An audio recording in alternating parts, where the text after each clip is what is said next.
Welcome to Photographing Coastal Landscapes. I'm Kurt Budliger. Photographing along the coast is one of my favorite things to do as a landscape photographer. There's just a never-ending supply of great subject matter. I love the way the light is ever changing, as well as the tides and waves are constantly producing new dynamic subjects for our camera. I'm really excited to share my knowledge of this topic with you. Here's what we'll be learning in the class. We'll look at how to position yourself and your camera to create dynamic compositions that create a feeling of being there right in the scene. Tides, light, and weather have a big impact on the look and mood of our photos. You'll learn tangible information that will support your intangible artistic style, creating a powerful, emotional connection with your viewer. Exposure can be challenging when working with sky and water. We'll look at strategies for harnessing dynamic range, how to interpret your histogram and use filters in the field, and finesse the image in post-processing. You'll also learn about selective dodging and burning, with the goal of leading the viewer's eye through your photograph. The right wave in the right place. This is one of the foundational elements of coastal landscape photography. We'll look at how to use shutter speed, burst mode, and timing to create crisp, detailed photographs or softer, ethereal images. You'll learn how to get yourself into the action to capture waves for unique compositions and how to do it safely. I'll show you how to take care of yourself and your gear in these sometimes risky environments. A little bit about me. I've been photographing the natural landscape for almost 20 years, and my goal as a photographer has always been to capture in a photograph the awe and wonder that I feel when I'm experiencing nature firsthand. As a professional photographer, I work with a variety of editorial and commercial clients throughout the year. I also spend a fair amount of time on the road leading destination photo workshops. When I'm not in the field on assignment or teaching a photo workshop, I like to spend time with my wife and 2 kids in beautiful Vermont. I'd like you to get a lot out of this class, so here's a little bit about how it all works. There are 7 lessons. You can watch them in chronological order, or feel free to jump around. There's also a list of printed material. There's a list of my favorite gear for coastal landscapes, as well as my list of favorite places to shoot along the coast. One of the best parts of taking a class with Craftsy is the interactive platform. So don't forget to interact online. You can post questions as well as photographs, and you can get feedback from me as well as your peers. That way we can all learn together. So let's get started by looking at some photographs. So in the rest of this lesson, we'll be taking a look at some of the various possibilities for our coastal photography. We'll be learning about the various kinds of images that we can shoot, as well as figuring out when and where to go.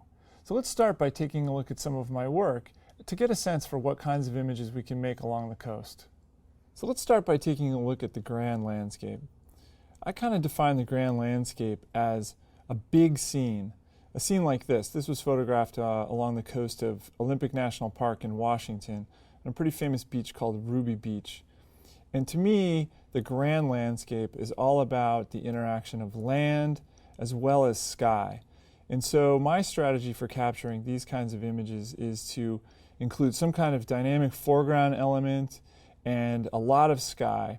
And these images can work really great when there's something really amazing or interesting happening in the sky.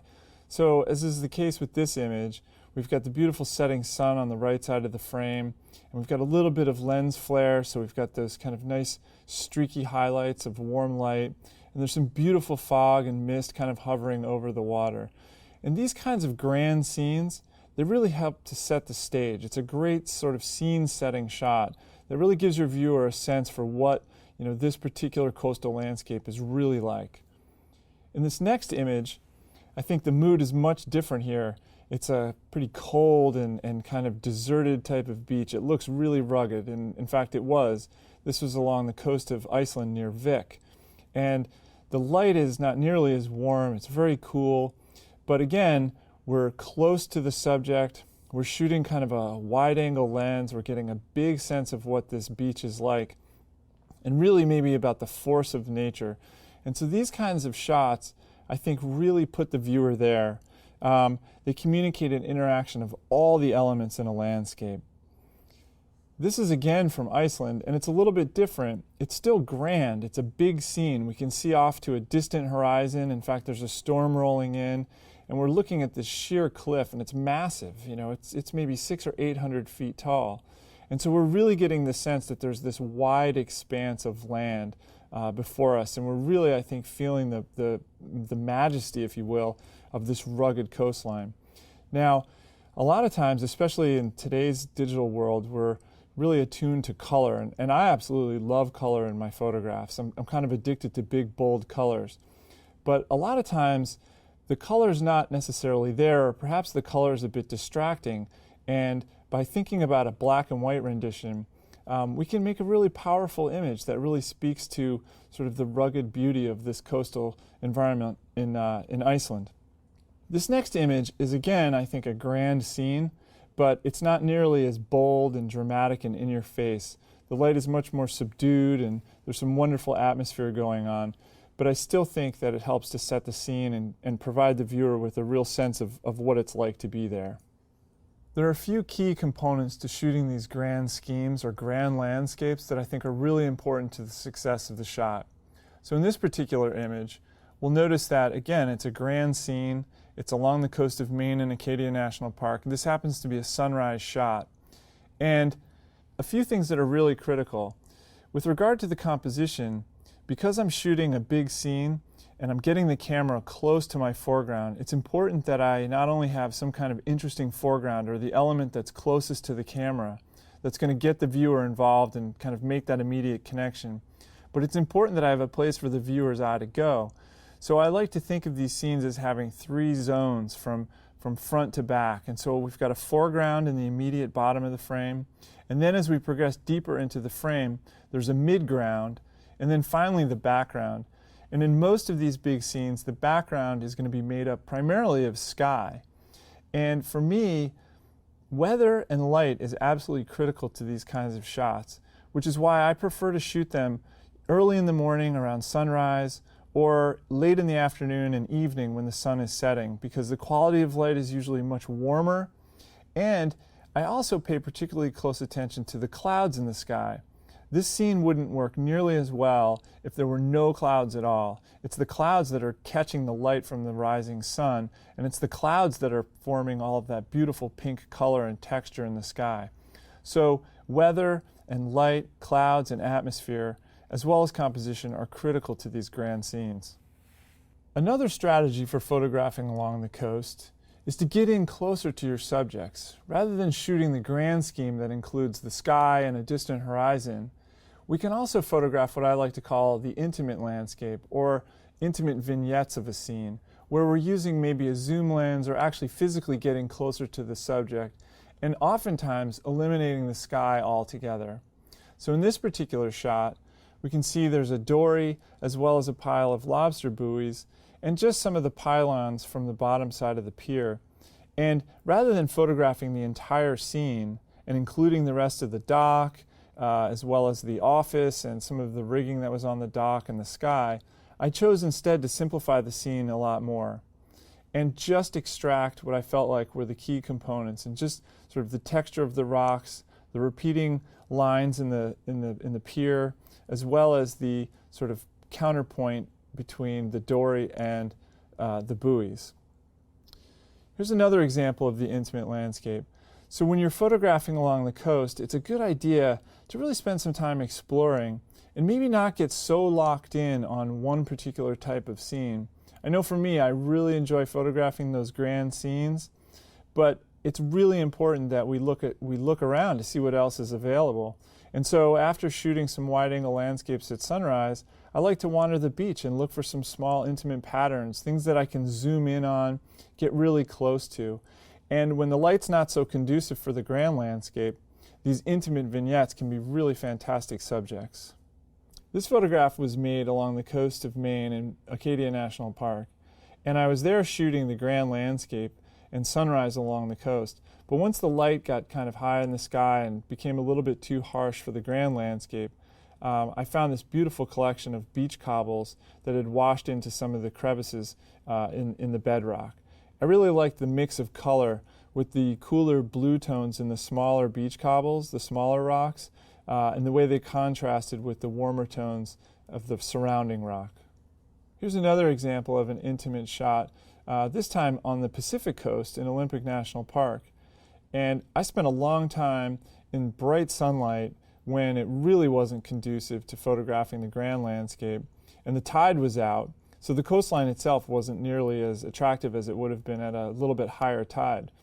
But the benefit of there being a low tide was that all the starfish were now exposed on the sides of the rocks.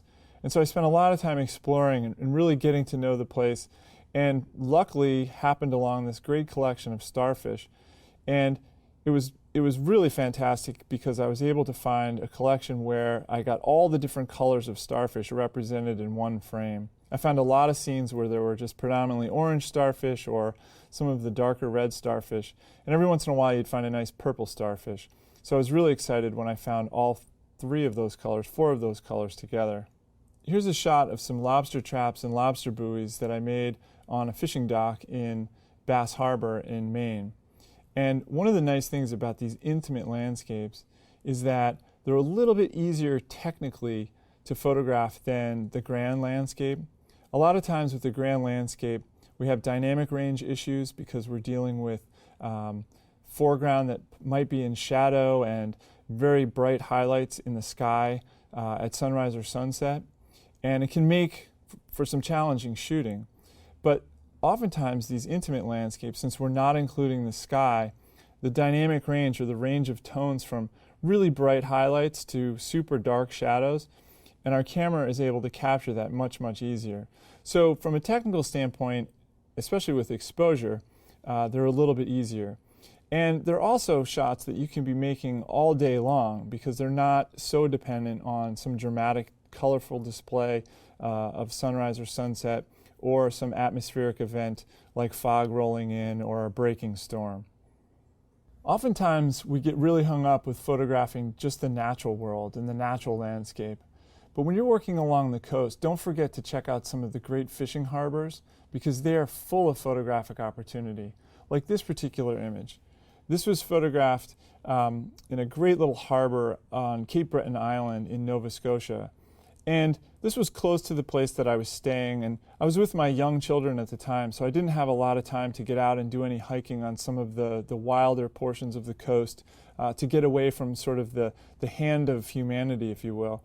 So instead, I decided to explore these fishing boats, and I'm glad I did because I found the reflections that were being produced in the calm waters to be very beautiful. And then, of course, the setting sun just added that little bit of extra dynamic element and warmth to the scene.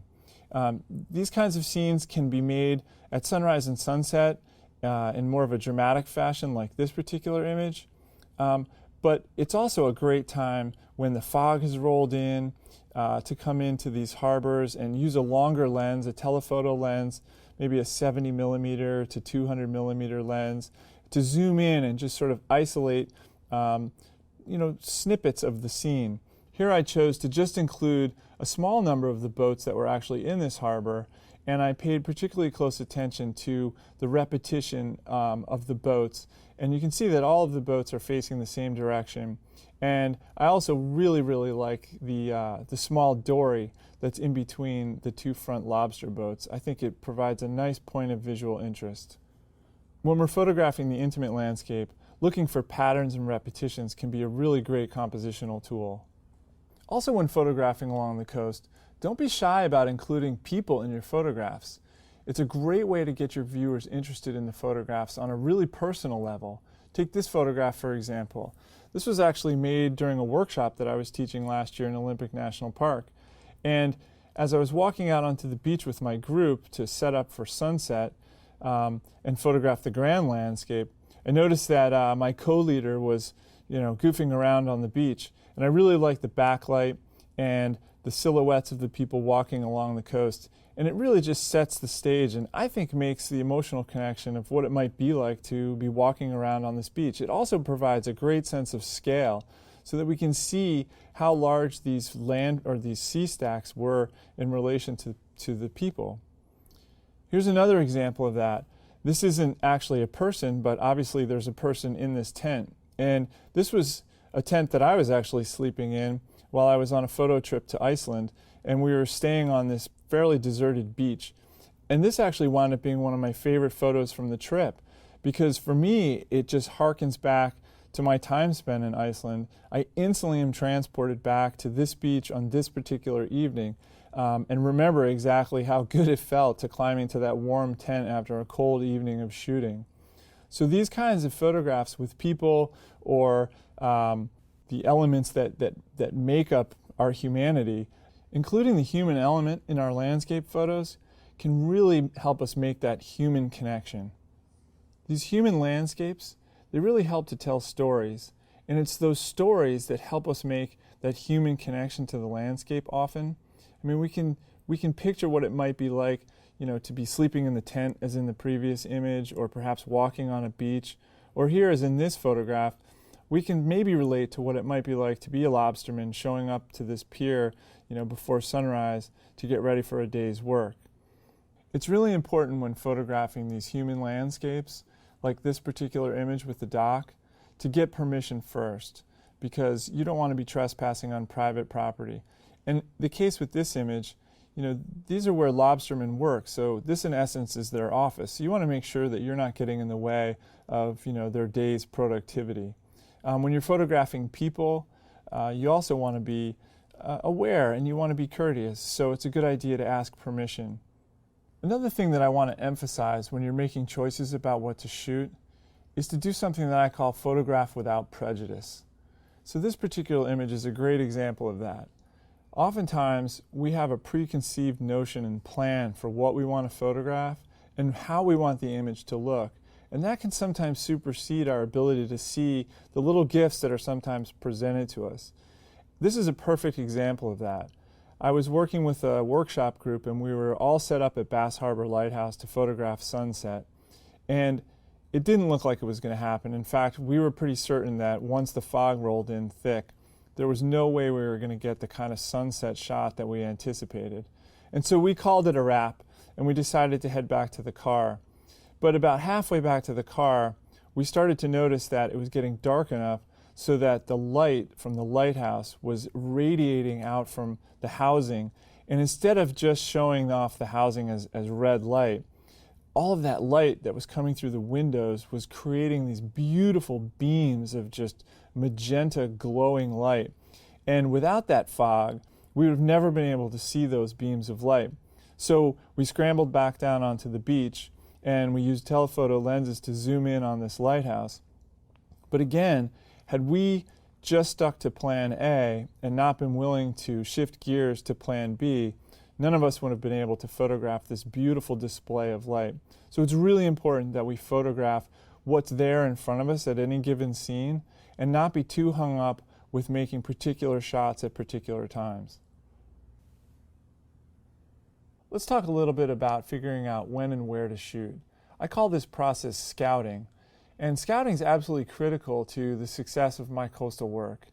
And one of the things that I do is just visit beaches. I'll use maps to figure out where a good beach might be, and then I'll go at various times of the day. And when I'm there, I'm paying particularly close attention to several things. First, I'm looking for compositional elements that might be of interest. What do the rocks look like? Is it a rocky beach? Is it a sandy beach? Where is the wave break? What does it look like at various points in the tide? Is this beach, does it look prettier during a high tide, or is it prettier during a low tide, or perhaps a mid tide? I also have to pay particularly close attention to where the sun's going to be coming from, not only in the morning, but maybe also in the evening for a sunset shoot. Are there access issues? Is there a good trail that's going to get me onto the beach safely in the dark, perhaps, if I'm arriving before sunrise? Those are all things that go into considering whether or not the particular location holds photographic potential. The times when I'm scouting are usually during times that I'm not actually shooting. So it's awfully difficult to arrive at a location you've never been when the light is really amazing and expect to find a really fantastic shot. So what I like to do is scout during the middle portions of the day when the light is not conducive to photography, and then it also takes some of the pressure off. So I'll plan a morning shoot, I'll go out and I'll execute that morning shoot, and then after breakfast, when the light is not so great, I'll go visit some potential spots and figure out if those might make good evening shots or perhaps good locations for the next morning. but I like to have a variety of options at my disposal for any given time of day. Tides have a huge impact on our coastal images, and we need to be able to track those tides. Tides are going to determine how much of a beach is even accessible. There are some locations, particularly on the Pacific coast, that are only accessible at extremely low tides. And so we need to know when those tides are if we're hoping to photograph there. Tides change the way the beach looks. At a low tide, it's going to expose a lot more than at a high tide. And so it's important that we visit during a low tide and a high tide to determine when that particular beach is going to look the best. Now, there are a variety of ways to get information about the tides of a particular location. My favorite way is to use an online resource, and there are many, and usually you can just search by a particular location and you can get a tide chart for an entire week or a month or even a year. Another consideration for planning our photo shoots along the coast is obviously going to be the weather. Now, certainly we need to get an overall forecast for the coast, whether or not it's going to be raining or it's foggy or it's going to be bright sun. But I also find that the hourly weather graph, especially the one found on NOAA's website, is an excellent resource for planning our shoot. So let's take a look at an example of an hourly weather graph. This happens to be the hourly weather graph for the portion of the Maine coast that I was recently shooting along in Portland. And there's a lot of data on this page, but the piece of it that I find most useful and important is the blue line that represents the percent cloud cover. And basically what this graph is showing us is the percentage of the sky that's going to be obscured by clouds on an hourly basis. So we can use this information to figure out what percentage of the sky will be covered with clouds at sunrise or perhaps sunset. So during this particular part of the summer, sunset was at about 8:15, and I can quickly reference this graph and determine that approximately 65% of the sky is going to be obscured by clouds. Well, that seems pretty cloudy, right? But that leaves 35% of the sky that's going to be open for sunlight to get through the gaps and illuminate those clouds, potentially in a very dramatic way. So to recap, in this lesson, we took a look at some of the various possibilities for making coastal images. We also learned a little bit about our planning process, figuring out where and when, considerations like tides and weather. Throughout the course, I'll be giving you homework assignments. Your first one is to use the hourly weather graph to plan either a sunrise or sunset shoot in your area. Now, since I've started using this graph, it's greatly improved my success at hitting dramatic sunrises and sunsets. Coming up in the next lesson, we'll take a look at some of the elements that make a photograph truly great, things like light and atmosphere, as well as dynamic compositions.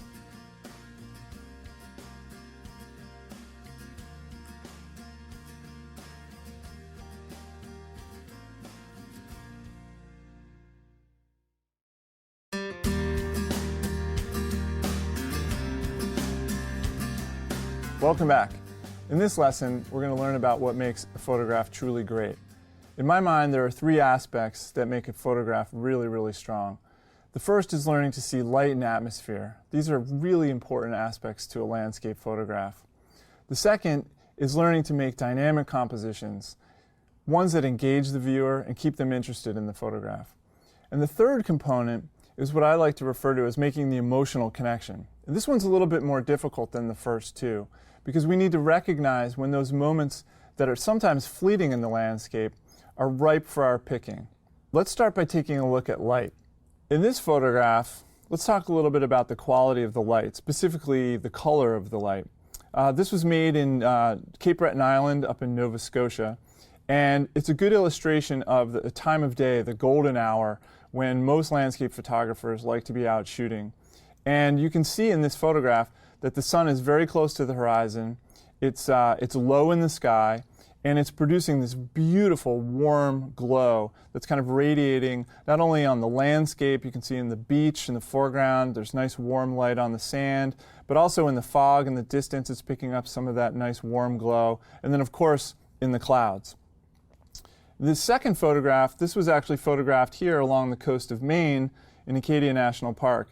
And again, this is a very popular spot in the morning, and the reason that I like to photograph here in the morning is that the sun is kind of coming up off camera to the left, and you can see that the first rays of light are just absolutely bathing the landscape. The foreground rocks are picking up a beautiful warm glow. It's hitting Otter Cliffs in the distance there and lighting those up, and there's even some warm color in the sky. A little bit later on in the morning, this is what that same scene would have looked like. In my opinion, the quality of light here is much less warm. In fact, the golden hour has since passed, and this was photographed probably 2 or 3 hours after the previous photograph, when the sun is much higher in the sky. And you can see that the quality of light is much more blue or almost even white. And particularly down in the foreground rocks, you can see a lot of blue being picked up in those cobbles. I find this light to be much less interesting than the golden hour. A good rule of thumb with golden hour light is that it occurs for probably about a half an hour to 45 minutes before the sun sets, or a half an hour to 45 minutes after the sun comes up. In addition to the golden hour, the blue hour is another fantastic time to be photographing. In this particular image, taken along the coast of Maine, probably about 45 minutes after the sun is set, you can see that the landscape is predominantly colored with this wonderful blue light. The blue hour occurs before the sun rises, like I said, usually around 30 to 45 minutes, or after the sun is set. And you can actually see the twilight blue in the landscape. And this time of day is really great. And a lot of time people will be out photographing the sunset, and as soon as the sun has set and the golden hour is done, they pack up and head for the restaurant for dinner reservations. But if you stay out a little bit longer, you'll actually see this transition to darkness. And once the light's gone off the landscape, the warm colors have all gone, the blue light is still being scattered by the atmosphere, and it's bathing the landscape in this wonderful blue light. A little bit after the blue hour, we'll start to see the transition to night, when we can actually start to see stars, and then the sky will eventually go totally black. Let's talk a little bit more about the technical aspects of light. Visible light, or what humans can see, is a fairly narrow range of wavelengths within sunlight.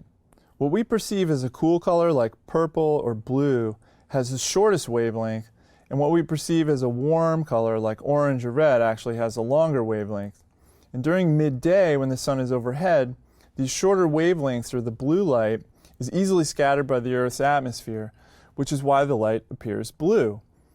It's overpowering the longer wavelengths of red and orange.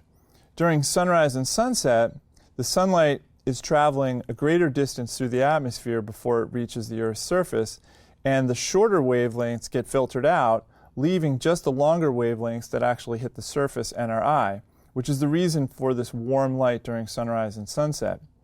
During the blue hour, the sun is so low as far as an angle to the Earth is concerned that those longer wavelengths actually pass right through the atmosphere, never actually reaching the Earth's surface. And so again, those shorter wavelengths are being scattered by the Earth's atmosphere, and that's why we're getting that really deep indigo blue at twilight. Now let's talk a little bit about white balance and how that affects the colors in our image, particularly the colors during that golden hour around sunrise or sunset, as well as the blue hour. In this series of images, which were made in Iceland last summer, the famous Jökulsárlón glacial lagoon, we can see that the image on the left is a little bit cooler than the image on the right. The one on the left was shot at an auto white balance setting, and the one on the right shows a daylight white balance. And we can see that by choosing daylight as our white balance setting, the colors are rendered in a much more actually natural way, even though they might seem overly warm.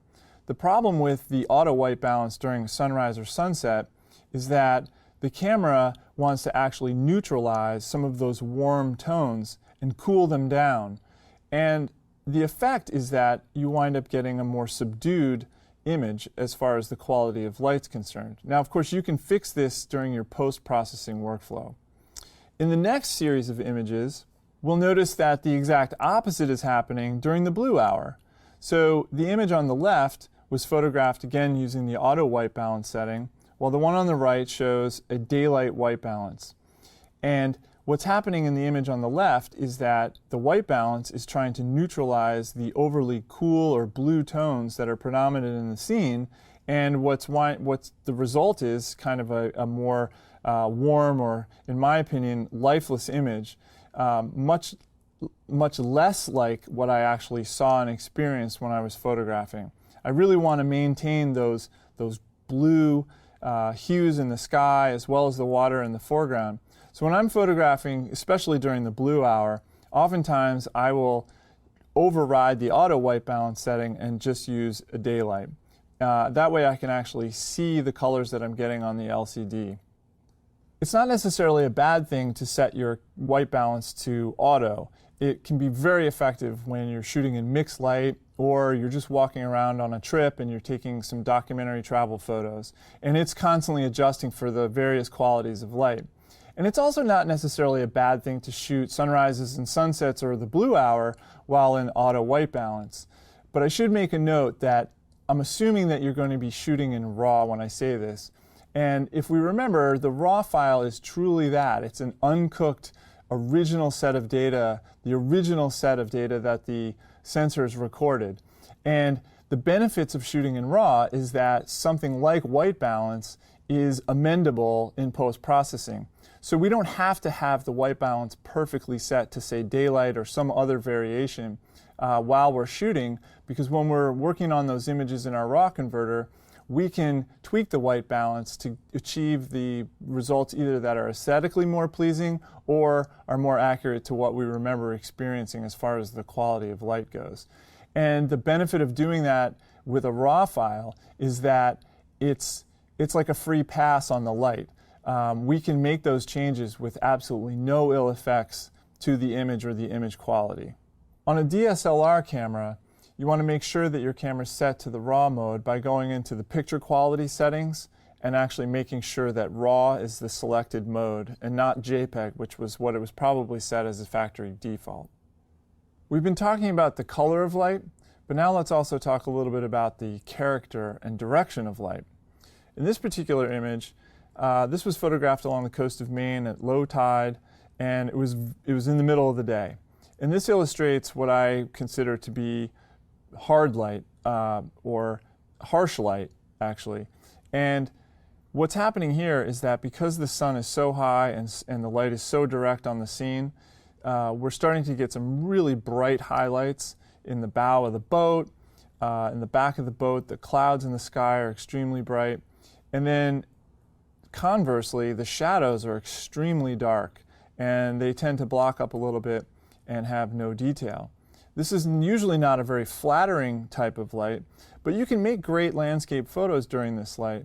In fact, this particular image I felt like lended itself to a black and white conversion because of this really high contrast, harsh light. And so in post-processing, I found that this image works much, much better. Not that one light is better than the other, but recognizing the pros and cons of light.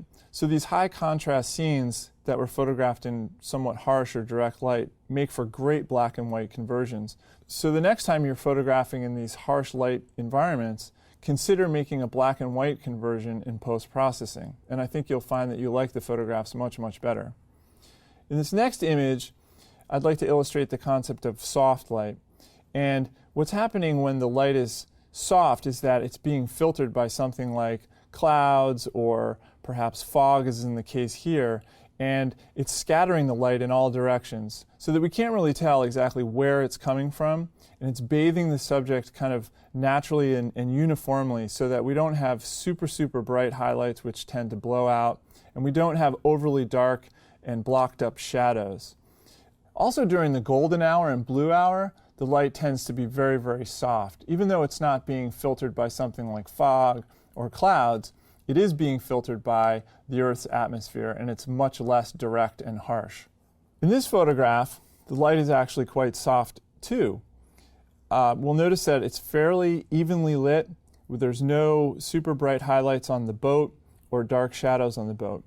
But one of the things that I noticed happening is that as the boat was moving in the water, it periodically would turn a little bit more broadside and then get picked up by the sun as it was peeking in and out of clouds.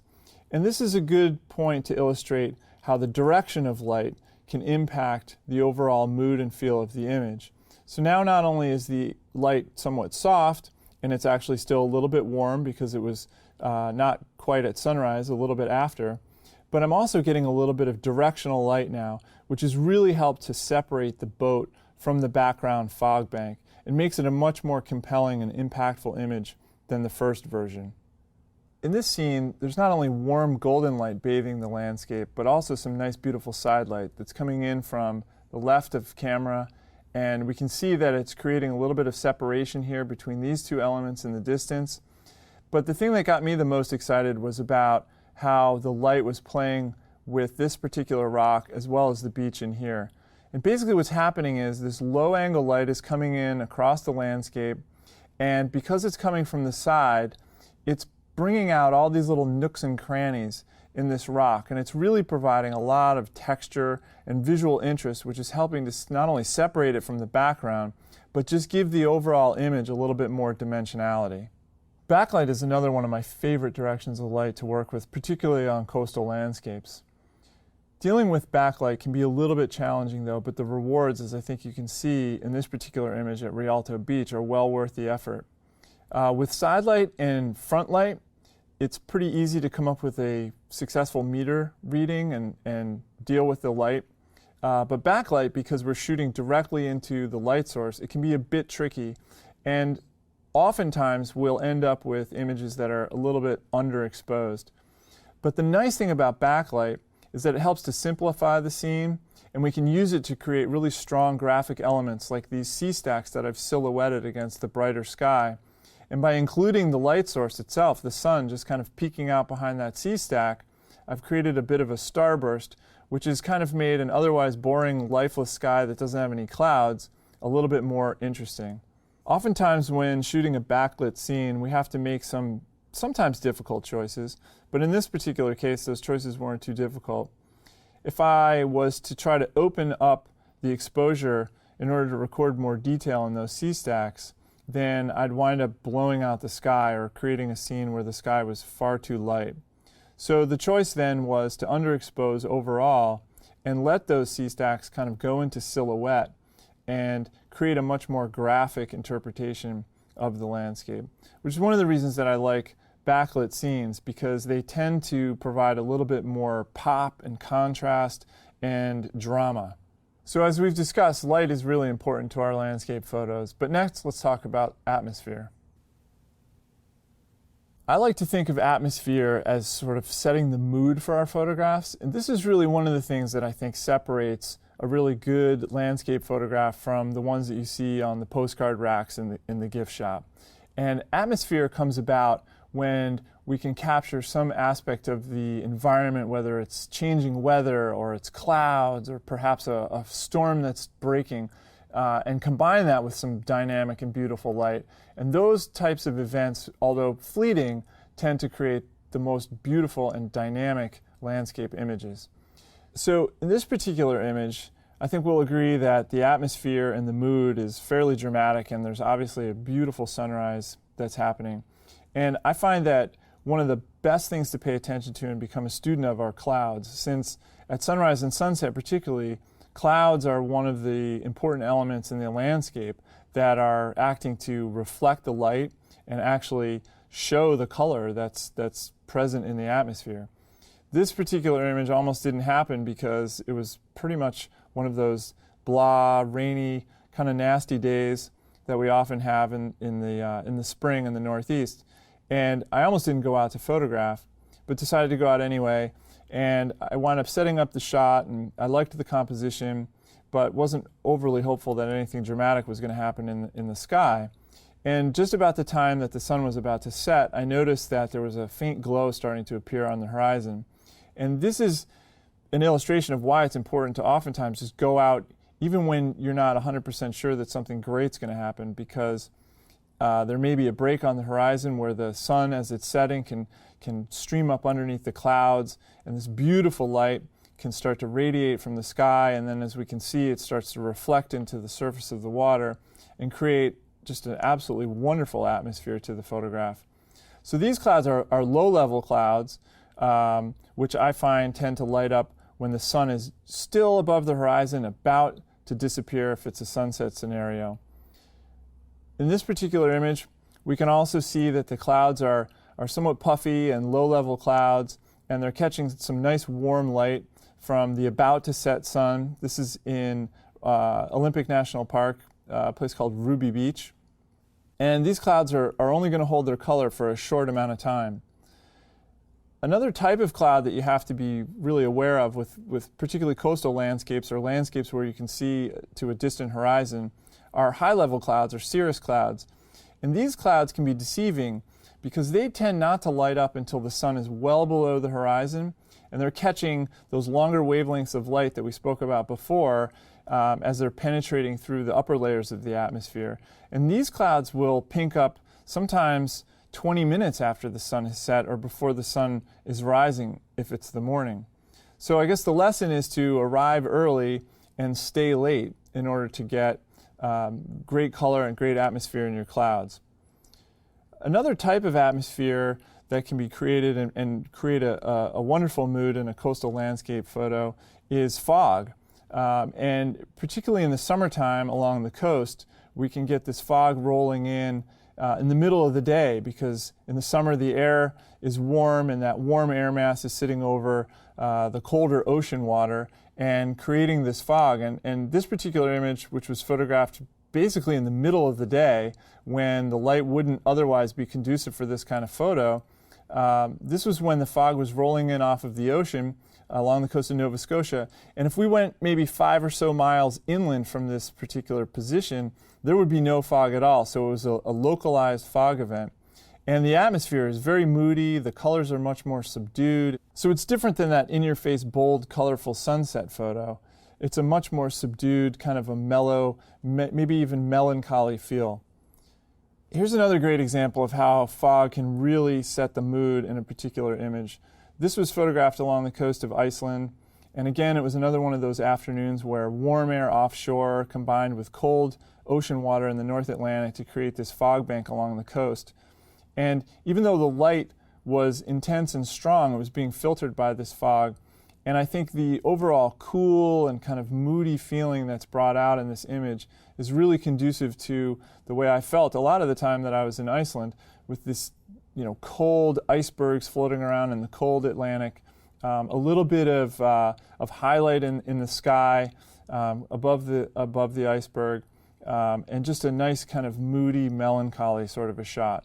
So it's really important to pay attention to not only the clouds, but also elements like fog or breaking storms, or rainbows and things like that, atmospheric conditions, weather phenomenon that oftentimes are fleeting, but if you're in the right place at the right time, can really make for some interesting images that really are set apart from the stuff that you see in the gift shop shot at midday. One of the things that you might find when shooting foggy scenes along the coast is that your camera winds up underexposing the image. And that's predominantly because the tones within the image are much lighter than the medium tone that your camera meter wants to see. So I find that it's a good idea to keep tabs on the histogram and make exposure compensation choices in the field, usually defaulting toward brightening up the image or opening up, lengthening your shutter or opening up your aperture to let more light into the camera in order to render those lighter tones a little bit more accurately. Another important aspect to a great photograph is the importance of creating a dynamic composition. So here's an example of what I mean by a dynamic composition. And really a dynamic composition is one that has energy, it has movement, it encourages the viewer to spend time with it, to wander around in it, maybe even provides the viewer with the feeling of being there. There's a lot more to creating dynamic compositions, and in a later lesson, I'm going to give you some strategies and things to look for when out on the field actually photographing. The last component of a great image that I want to talk about is making the emotional connection. This photograph was made in Iceland last summer, and it's probably one of my favorites from the entire trip. And I think it's my favorite because I feel like this one, for me anyway, really connects with me emotionally. It stirs my soul. And this aspect of a great photograph is probably more elusive than the other two, the light and composition, to achieve. And you can have a perfectly good photograph. if you've got great light and you've got a compelling or a dynamic composition. But getting that third element, that emotional connection or capturing some decisive moment where everything comes together, is a little bit more difficult. And it's those images that I think resonate and stand the test of time. And as artists, it's important that first and foremost, we connect emotionally with our images, because after all, why are we photographing?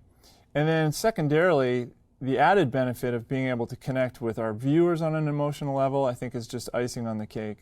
So for me, here's why this image connects on an emotional level. It's sort of the coalescence of beautiful light, one of the most spectacular sunsets that I experienced while I was on this photography trip. And there are wonderful lines in the sky, these amazing icebergs scattered around the beach. But then what put it over the top compared to the other takes of the shoot was the way this water in the foreground just sort of fanned out underneath these icebergs and mimicked the shape in the sky. And so to me, it's that decisive moment where everything came together. Great light, great clouds, good composition, and just that little extra icing on the cake with the way the wave kind of pushed in to the foreground on the black beach. So one aspect of creating that emotional connection or stirring the soul is finding that point in time, that decisive moment that we've talked about. And there was a French photojournalist named Henri Cartier-Bresson who coined the term decisive moment. And what he means by the decisive moment is when not just the peak action of the photograph, but when all of the elements come together at precisely the right time and the image is made. This particular image is a great example of that. This is along the Pacific Coast in Olympic National Park, and I was photographing the water rushing in and out of this little cove, and the light was nice, and there was great mood and great atmosphere happening. And I noticed these two fellas walking along the beach, and as they started to enter my frame, at first I started to get a little annoyed and thought, I wish these guys wouldn't walk into my picture. And then when I realized that they stopped right at the sort of center of the frame, right where the eye was being led by that beautiful curving water, and the guy just pointed up at something in the sky, I knew right then that this was the decisive moment, and that's when the photograph was made. And for me, I think it works much, much better than any of the other images I made that morning without the people. And not only is it the decisive moment, but I think it also connects to us on an emotional level because there are people there. And we can picture ourselves, or at least wonder what it was like to be walking along this wild Pacific beach on this kind of cold and cool blue morning. And these are the kinds of images that I think resonate and will stand the test of time as really great images, because they not only have good light and dynamic compositions, but they also make that emotional connection. So to recap, in this lesson we learned about the three components of a great photograph: light and atmosphere, dynamic compositions, and also trying to make that emotional connection. So your homework now is to go out and find a subject and photograph it in two different kinds of light. So try to find some warm light to photograph it in, and then photograph the same subject at a time of day when the light is much cooler. And then you can compare and contrast and see the benefits of each one as it relates to that particular subject. You'll be encountering a wide range of tones from shadows to highlights when photographing the coastal landscape. In the next lesson, we'll take a look at strategies for harnessing the dynamic range.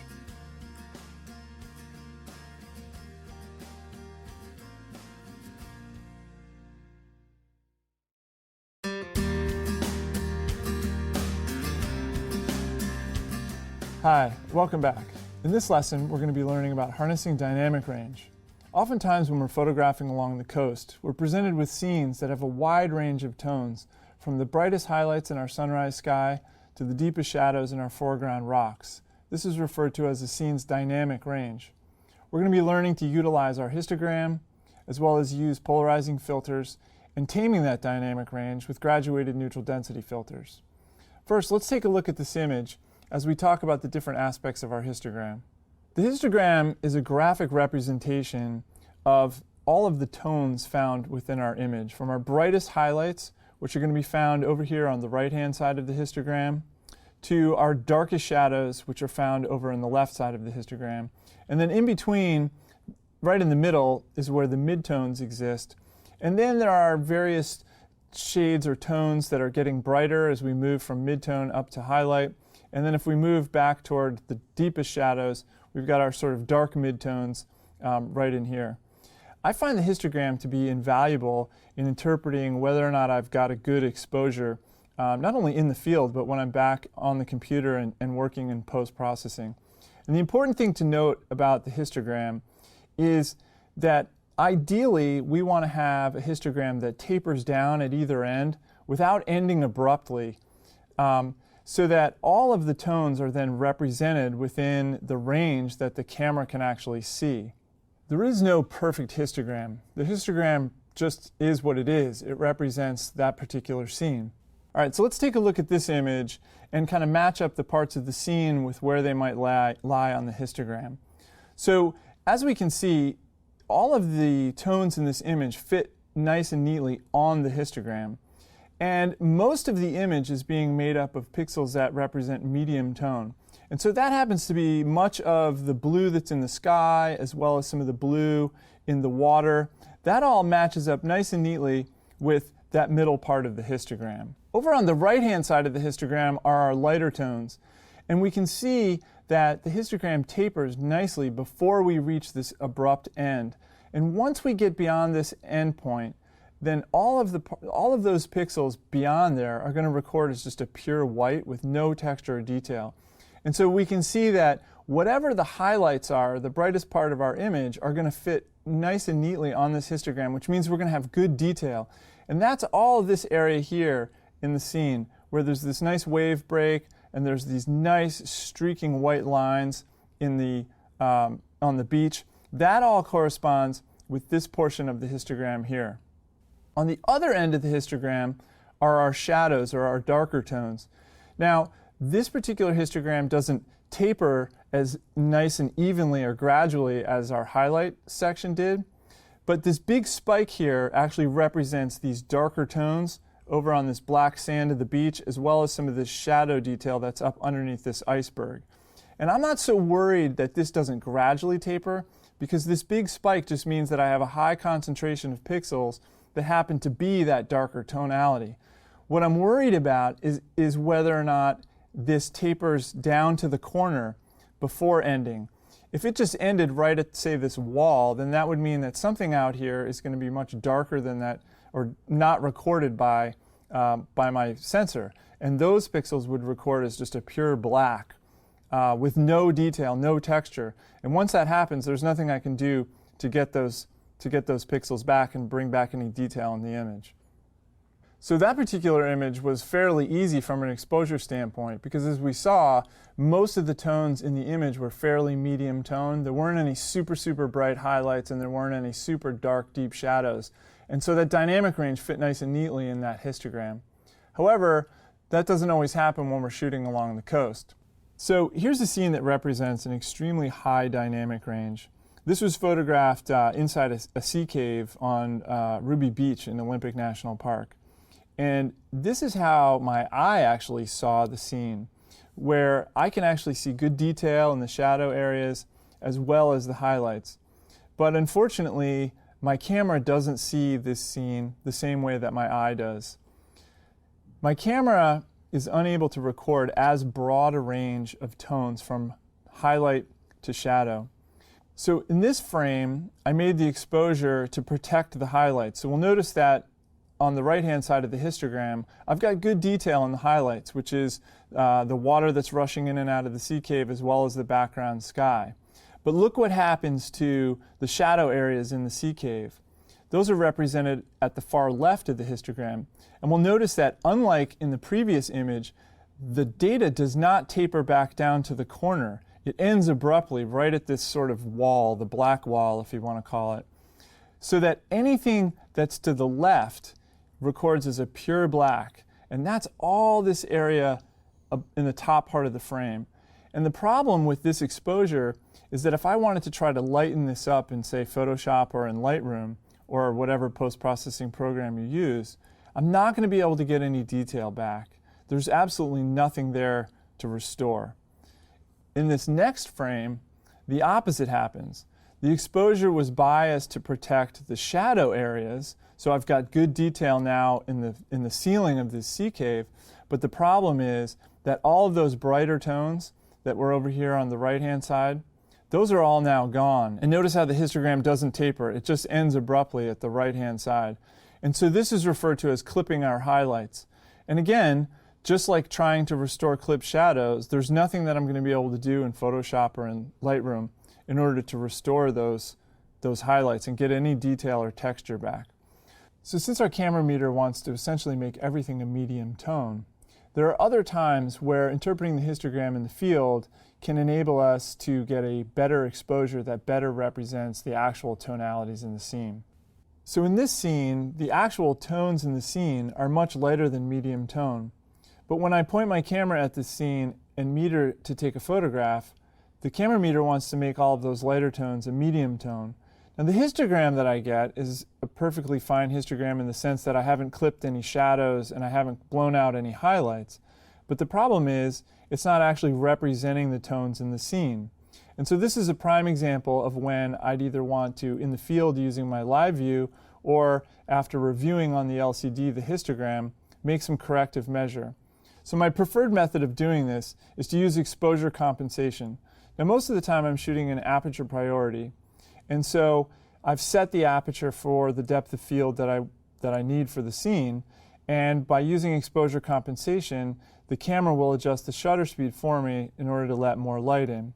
So the next photo represents an exposure compensation of probably a +1, and the first thing that you should notice is that the image looks, I think, a little bit better. It looks more natural. It looks more like I remember the scene looking, kind of a bright, foggy morning. And the histogram still has plenty of detail in the highlights and tapers down nicely before the edge, so I haven't clipped any of those highlights. When you're photographing scenes that are predominantly a lighter tone, you should expect to have to add exposure compensation or brighten up your exposures in order to get a better representation. When you're photographing scenes like this that are overly darker than medium tone, the camera wants to make darker tones lighter than they really are.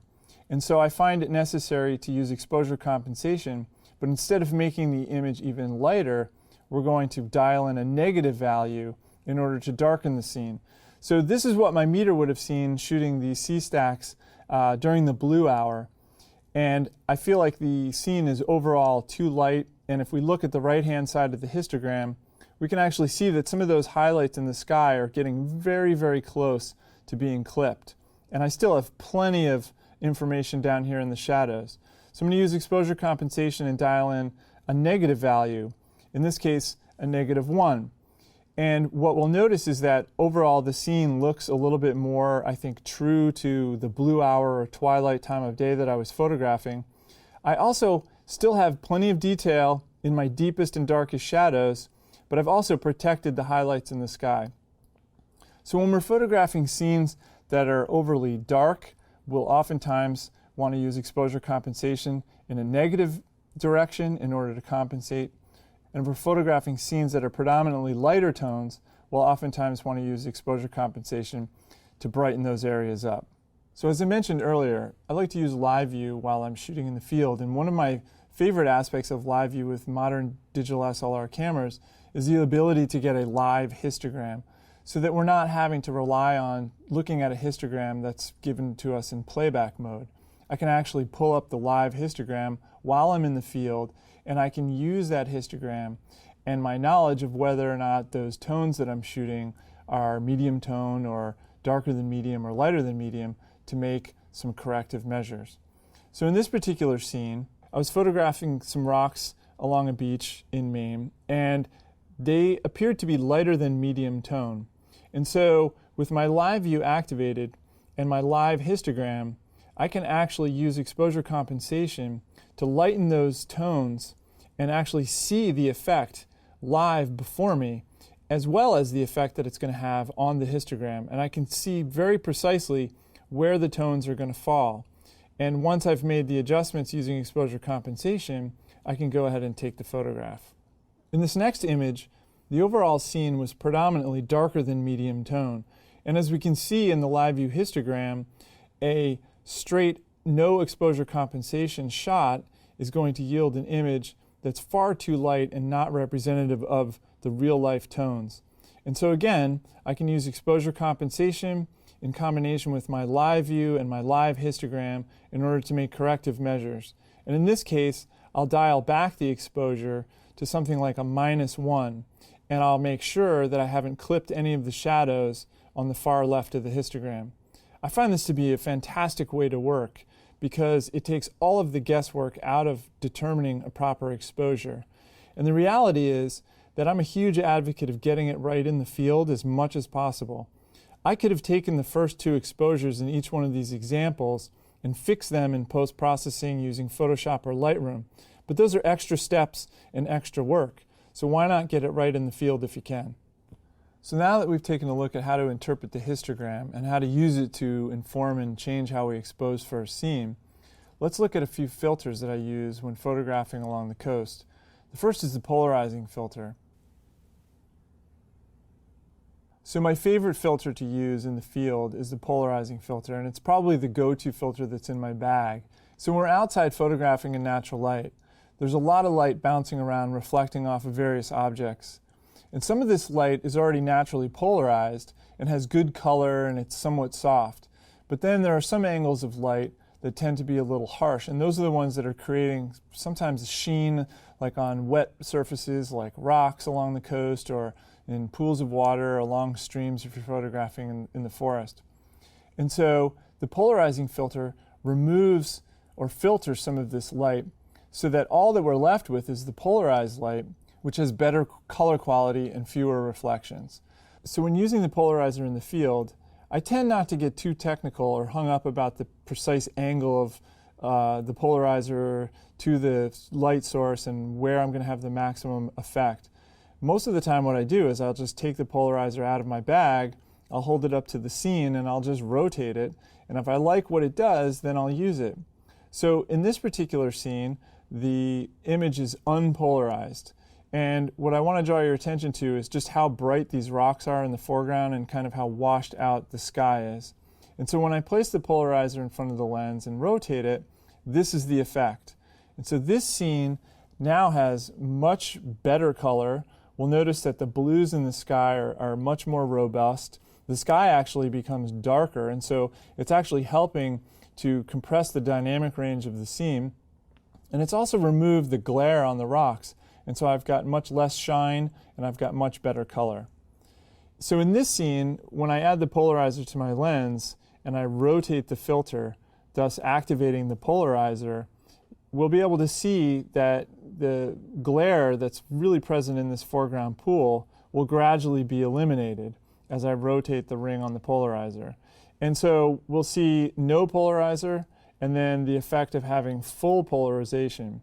And at some point in between, you can always stop rotating if you like what you see.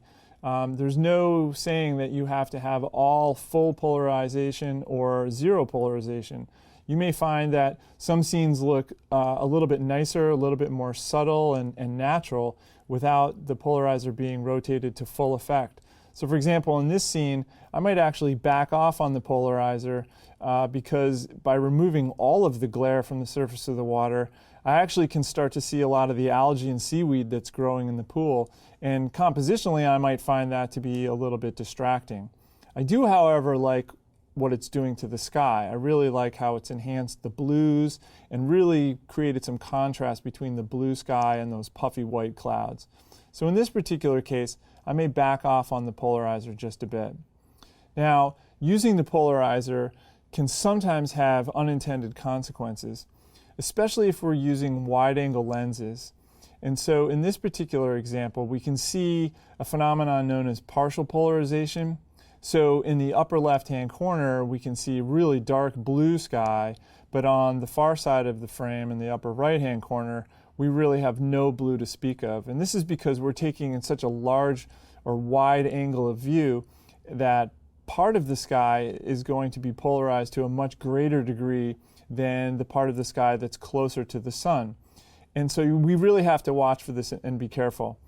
Another bit of advice about using polarizers is not to leave it on your lens all the time.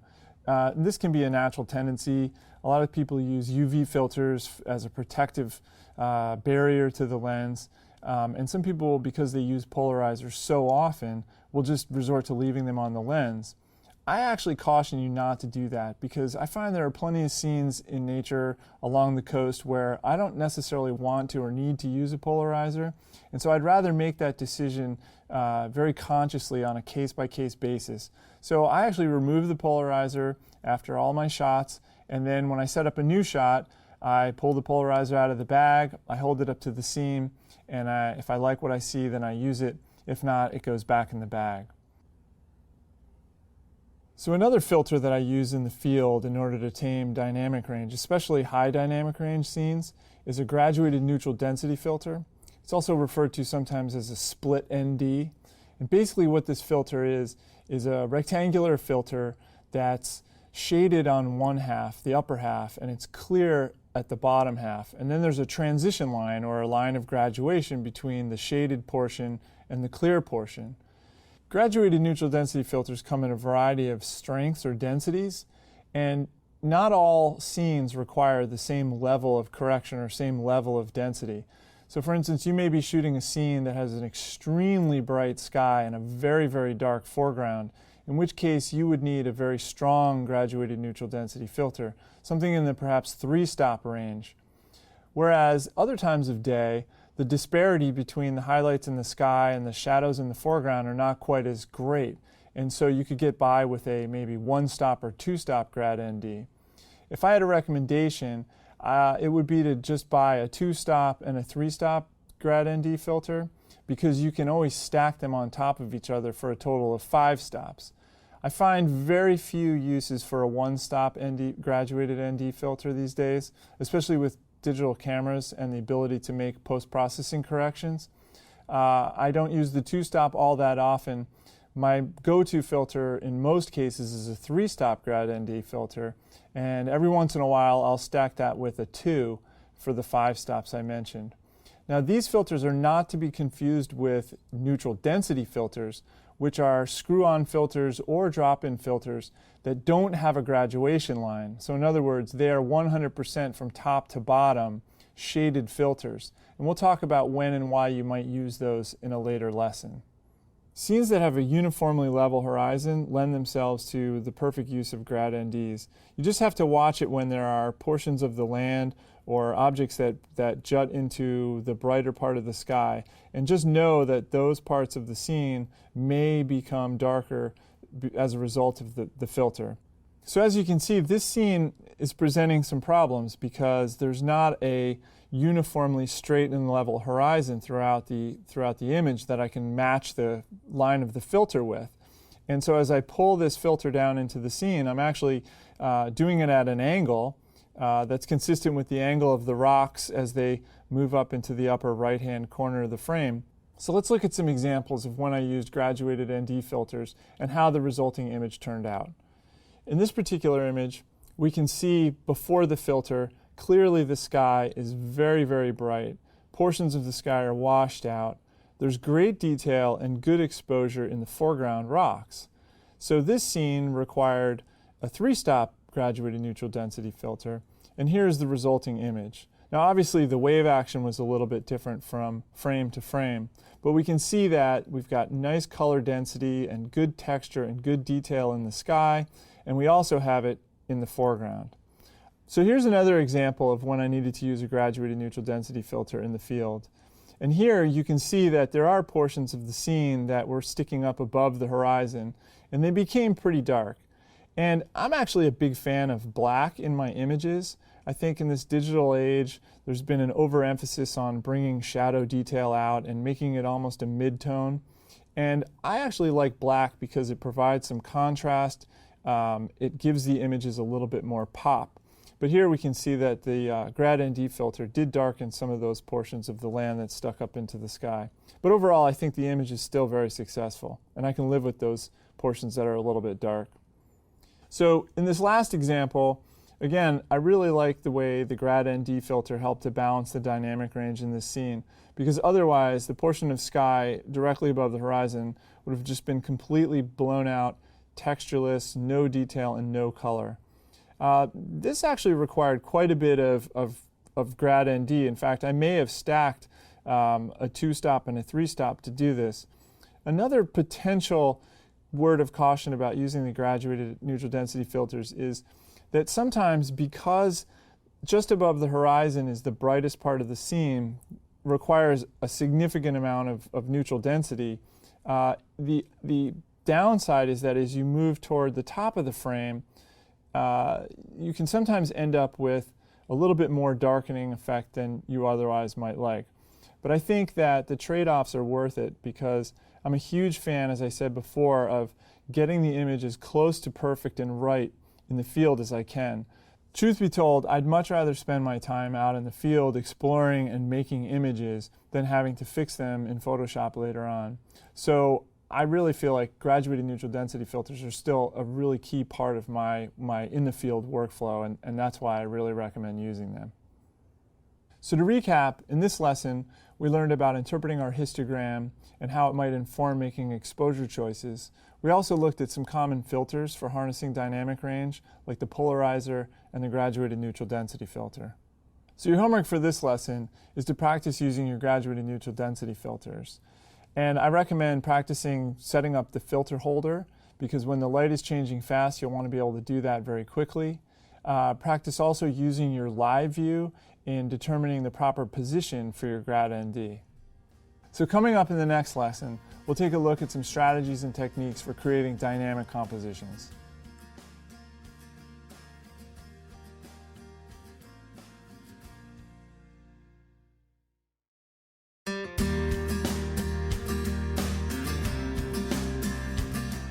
Hello again.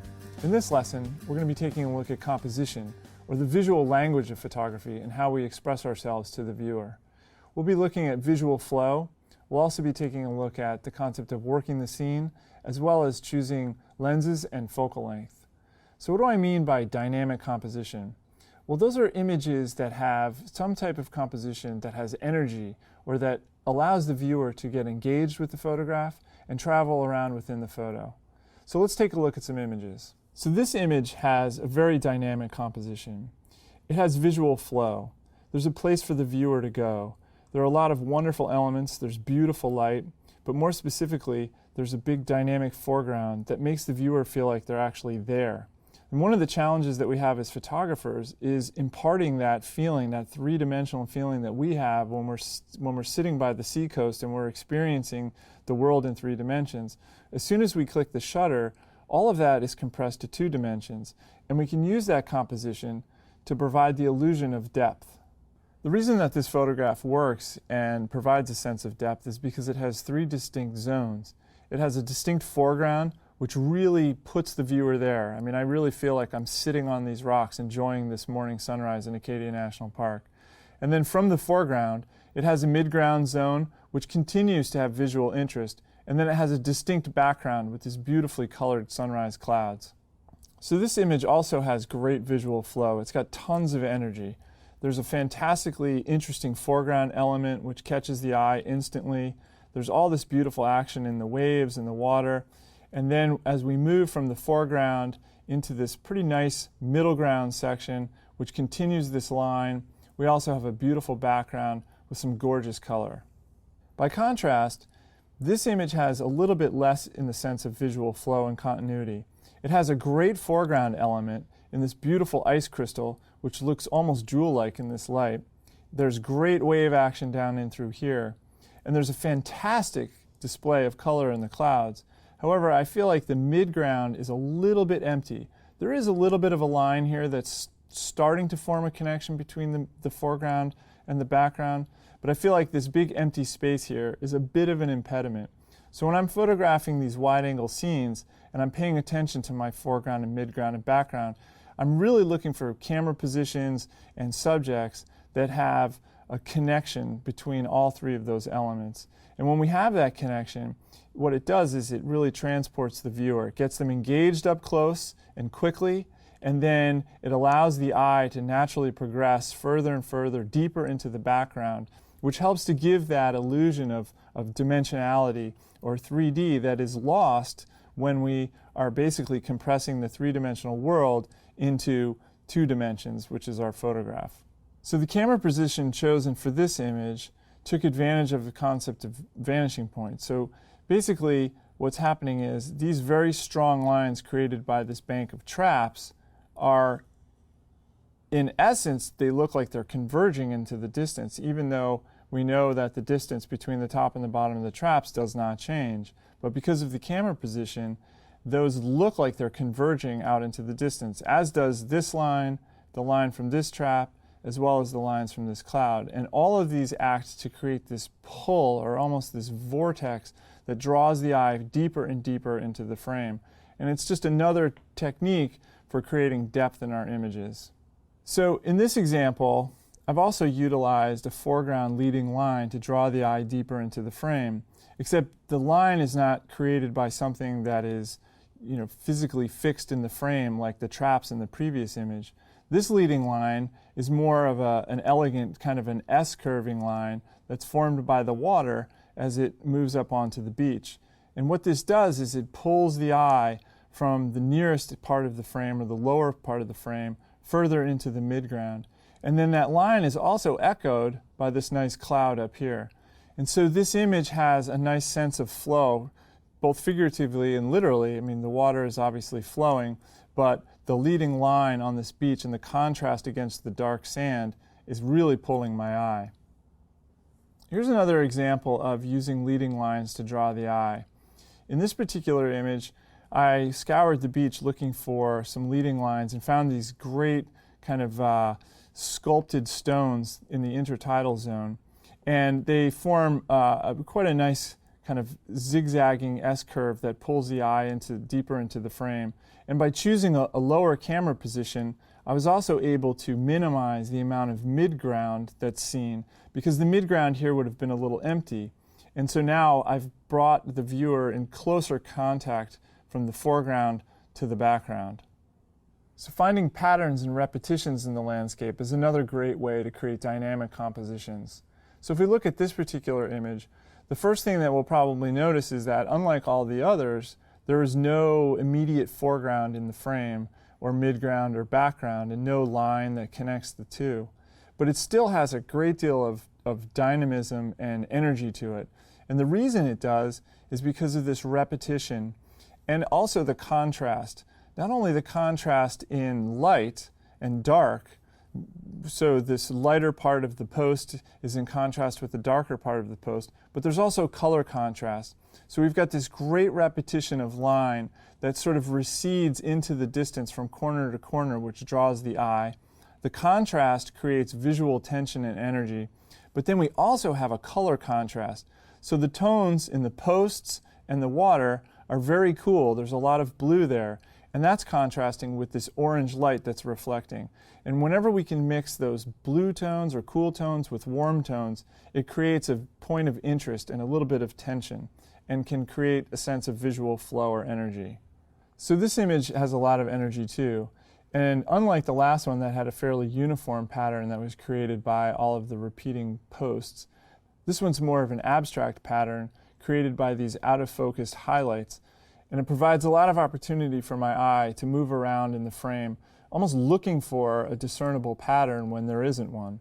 So in the truest sense of the term abstract, we have really no idea what we're looking at, but I find it very interesting. And if you're dying to know, these are blades of grass with water droplets on them that are picking up the sunlight, and when I defocused the lens, they created these sort of beautiful orbs of light with the blue reflecting from the sky into the surface of the water. And so we've got those wonderful circles that are not only contrasting in tonality, but they're also contrasting with the vertical lines of the grass. Another way to create visual interest or visual flow and energy is to use power shapes. And there are a variety of power shapes. My favorite is the triangle. So in this particular image, there are a variety of triangles that are all working together to point the eye from the foreground into the background. And so some of these triangles are very easy to see. For instance, right here in the foreground, we have a very obvious triangle. We have a triangle over here on the right-hand side. We have another triangle that's here in the foreground. We have another triangle here. There's a triangle on the side of the frame. And now we've got some more abstract triangles that are also working for us. There's a strong triangle here in the sky, with the cloud, and then we also have sort of the negative space triangle that's created by the blue sky. We also have a triangle here that's formed by the negative space between these rocks, and there's another one here. And when they're all taken together, they act to guide the eye or push the eye deeper and deeper out into the frame to where this beautiful colored reflecting light is, and ultimately where the sun is. In this particular image, I think we've got a little bit of almost everything that we've talked about so far. So let's kind of walk through why this image works so well and has such good visual flow. First, we've got a pretty interesting and dynamic foreground. The camera position is low, it's very close to the foreground. I timed the shot so that we've got this beautiful arcing line of the waves, which is helping to guide the eye. We also have a variety of triangles working for us. We've got some very strong triangles here in the foreground, which are pointing the eye deeper and deeper into the scene. We have sort of an abstract triangle that's formed by the shoreline here. There's a triangle in the sky here. And then there's also the triangle of reflected light in the water. And these are all helping to guide the eye further and further into the scene.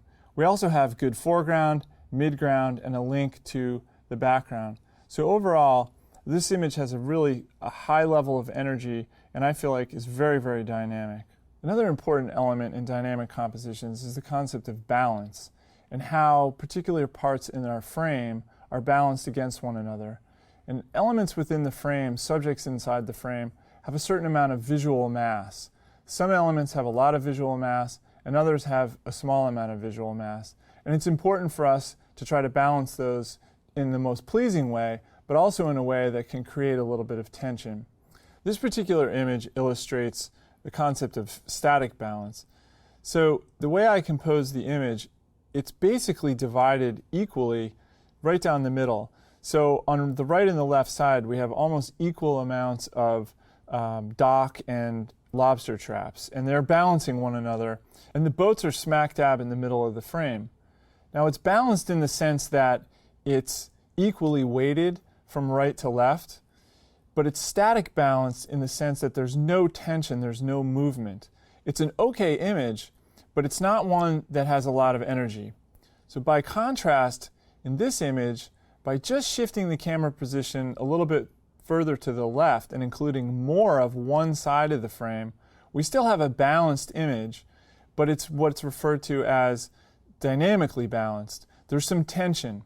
It feels like it might tip a little bit from one way to the other. Things aren't smack dab in the middle of the frame.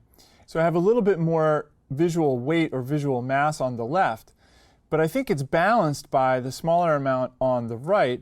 And because the lobster boats are no longer smack dab in the middle of the frame, my eye moves more naturally back and forth from the piers to the boats and then over to these lobster traps. And I think I could go one step further in creating an image that's even more balanced if I shifted the camera position a little bit further to the right. So the concept is the same here in the sense that I have more mass on one side of the frame. The lobster boats are not in the middle. But what I've done here is, because the bows of these boats are creating triangles, which are kind of pushing the eye this way, I've balanced that by putting more of the visual weight or visual mass on the right side of the frame. And I think ultimately, between the three images, this one is the most pleasing and has the most dynamic energy. Most of the time, dynamic compositions don't just present themselves as soon as you arrive on the scene. It really requires working the scene or wandering around and exploring. So what I'd like to do is show you a series of images that illustrates this concept from a particular shoot recently on the Maine coast. So this is what the scene looked like as I arrived on the beach. And there's a lot of interest to the scene. There's some beautiful rocks, there's some great leading lines, there's a wonderful lighthouse. The light isn't particularly fantastic yet, but I like to arrive places early and spend some time wandering around and trying to dial in some really nice compositions before the light starts to get really good, so that when and if the light does start to happen and I do get the opportunity to photograph a beautiful sunset, I've got a composition in mind already. I really can't emphasize enough the importance of exploring. Seldom is the best photograph or the best composition the one that's right at the scenic pullout or right at the top of the cliffs when you first arrive at the beach. So I really recommend that you get down onto the beach, that you take the camera out of the bag, put a lens on it.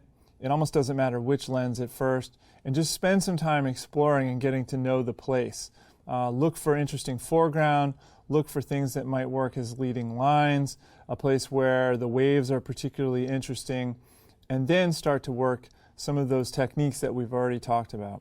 So as I'm wandering around down on the beach, I find that these rocks are particularly interesting, and I want to make use of them in a foreground element and use that to create some dimensionality.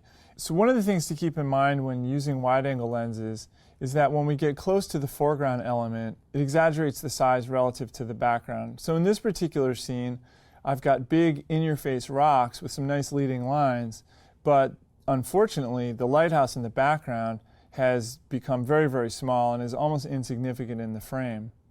By contrast, if we switch to a telephoto lens, something in the neighborhood of, say, 70 millimeters to maybe 200 millimeters, and back up, we can photograph the same scene. These are exactly the same rocks, and in fact, right here was the foreground rock that was prominent in the last image, but now we can see that the size of this rock relative to the lighthouse is much different, and the lighthouse retains its larger size. So if you want to exaggerate the size of foreground elements and create the sense of depth, then a wide-angle lens is going to achieve that. But if you are interested in maintaining the size relationship between your foreground and background, or even compressing the scene so that the foreground and the background appear to come in even closer proximity to one another, then you'll want to use a telephoto lens and zoom in. So at this point in the process, we're really just focused on finding good subject matter. And I really like to do this without the tripod involved, because I find that as soon as I mount my camera onto the tripod, I'm limited by where I might set up. So I've got my camera off the tripod, and at this point I'm really just playing. And some of the photographs that I take, like the last two that we've seen in this series, they may be what I just call sketch photographs, where I'm just playing with different lenses and different focal lengths, and maybe even taking the shot handheld. But at the point at which I feel like I've got a good photograph that I want to really make an effort with, I'll then fetch the tripod and bring the tripod to the location that I found and set the tripod up very specific to the camera position that I've chosen as being the best vantage point. And that way I'm not limited by the tripod. With all my landscape photography, I invariably use a tripod. And I think we realize that using a tripod and stabilizing the camera is going to ensure that we get the sharpest possible images and the best image quality. But to me, there's another benefit. I use the tripod as a compositional tool. And so when the camera's mounted to the tripod and I'm refining the composition, I can make very, very subtle movements to the position of the camera, and I can eliminate distracting elements. I can move the camera a little bit closer and stabilize it, and then lock things down so that it's nice and stable, and then I can take the shot. Here's a series of photographs that show the progression of how I continue to work the scene along the shoreline. I think it's really important after you take a photograph to ask yourself if there is a better photograph that you haven't taken yet, and to continue that process of exploration. So after I play around a little bit with the longer focal length, I usually switch back to my wide-angle lens. I like something in the 16 millimeter to 35 millimeter range, and to me one of the most engaging and interesting aspects of coastal landscape photography is when you can actually get right down in the water and photograph sort of that dynamic and changing environment, and really provide my viewer with that feeling that they're there experiencing these waves firsthand. So this composition is okay. I think the thing that interested me the most was the way this water and waves were coming in and pounding on this rock. And so after making several photographs here, I wasn't really totally happy with the results. And so I think by changing things up and continuing to experiment, ultimately I'm going to get to my final composition. So I think this next shot gets us a little bit closer.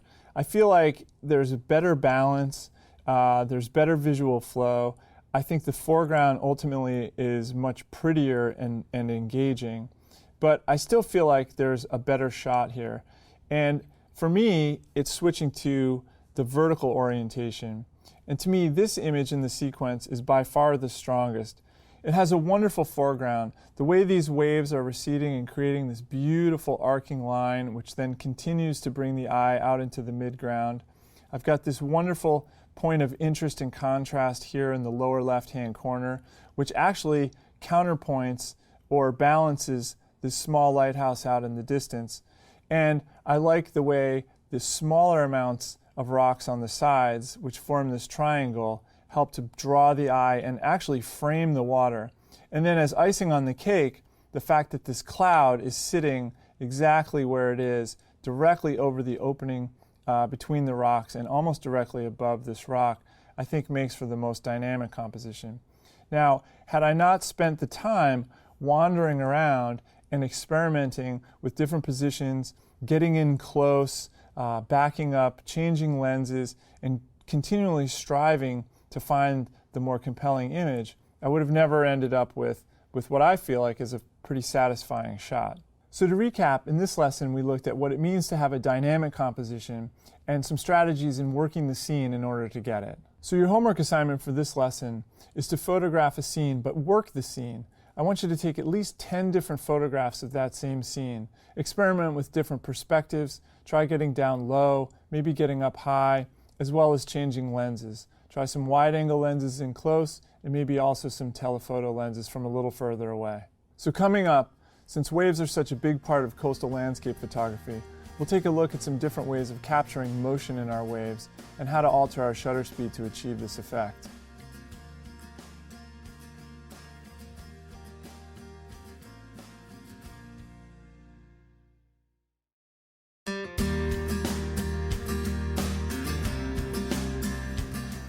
Hi, welcome back. You're certainly going to want to capture some waves when you're photographing along the coast. And we've got some choices to make, and those choices are going to impact the look and feel of our images. In this lesson, we're going to be learning about slowing motion, about freezing motion, and also timing waves for the best impact and composition along the coast. This first picture illustrates a slow motion effect using a very slow shutter speed. In fact, the shutter speed on this image was probably in the neighborhood of 20 seconds. And as we can see, that time allowed multiple waves to wash in and out of the foreground. And we can see that none of those waves were captured with any kind of detail. And the resulting effect was kind of an ethereal, almost smoky look to the water. Because of the length of shutter speed, there was enough time for clouds to move throughout the frame, and those recorded as a blur too. So we can see that using these longer shutter speeds when photographing along the coast can help to create a certain aesthetic or mood that is a little bit dreamlike. By contrast, in this image, I used a faster shutter speed to freeze the motion and actually capture the breaking wave as it contrasts against the dark rock behind. To capture motion like this, we're going to need to choose very, very fast shutter speeds. Shutter speeds in the neighborhood of 500th of a second, 1,000th of a second, and in the case with this image, the shutter speed was something like a 1/1600th of a second. The mood in this image is much different than the mood in the slow shutter speed image from before. The overall mood in this image, I think, is one that's more impactful from a sense of raw power. Because the fast shutter speed was able to capture the foaming water and of the wave as it crashed against these rocks and actually froze it in midair, gives us a sense of something crashing and the impact of water against rocks. At a 1/1600th of a second, I was able to capture all of the little droplets of water. Any slower shutter speed, and there'd likely be some blurring in the background. The other option is to use a shutter speed that's somewhere in between. So the first image showed a really, really slow shutter speed that created a really dreamlike effect with water that had absolutely no texture in it. The previous image, I used a very, very fast shutter and captured all the detail in those crashing waves. And in this particular image, I used a moderately slow shutter speed. It wasn't so slow that all of the waves blended into each other, but as you can see here, it also wasn't fast enough to absolutely freeze the motion. This shutter speed was probably in the neighborhood of 1 second to 2 seconds, and I purposefully wanted to show a little bit of blurring in the immediate foreground in hopes that some of the texture created would mimic the fan-like shape in the clouds above. I think I was pretty successful. Another thing that was accomplished by not going with a really long shutter speed was being able to hold detail in these icebergs. anything that's not moving should record as a nice sharp object, regardless of how long the shutter speed is. But on this beach, these icebergs are continually washing up on the shore, and as larger waves come in, they'll bump the icebergs. So we can see here that there's some really nice crisp edge detail along the edges of these icebergs. The 1 second shutter speed was able to retain that, as well as record a little bit of blurring in this approaching wave as it kind of scoots up underneath this iceberg.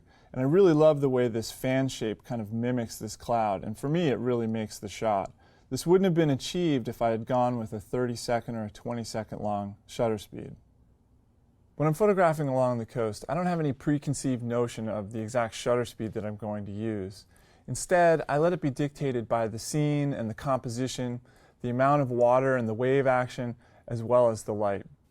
So in this picture, the shutter speed was not only important for capturing some motion in the water, but that motion in the water itself is an important compositional tool. So in order to create some separation between these dark rocks and the dark sand, I had to wait for water to push up onto the shore, and I knew that a moderately slow shutter speed would capture some of this streaking motion and act to guide the eye further and further into the frame, and also create some much needed separation, as I mentioned, between these dark sea stacks and the sand below.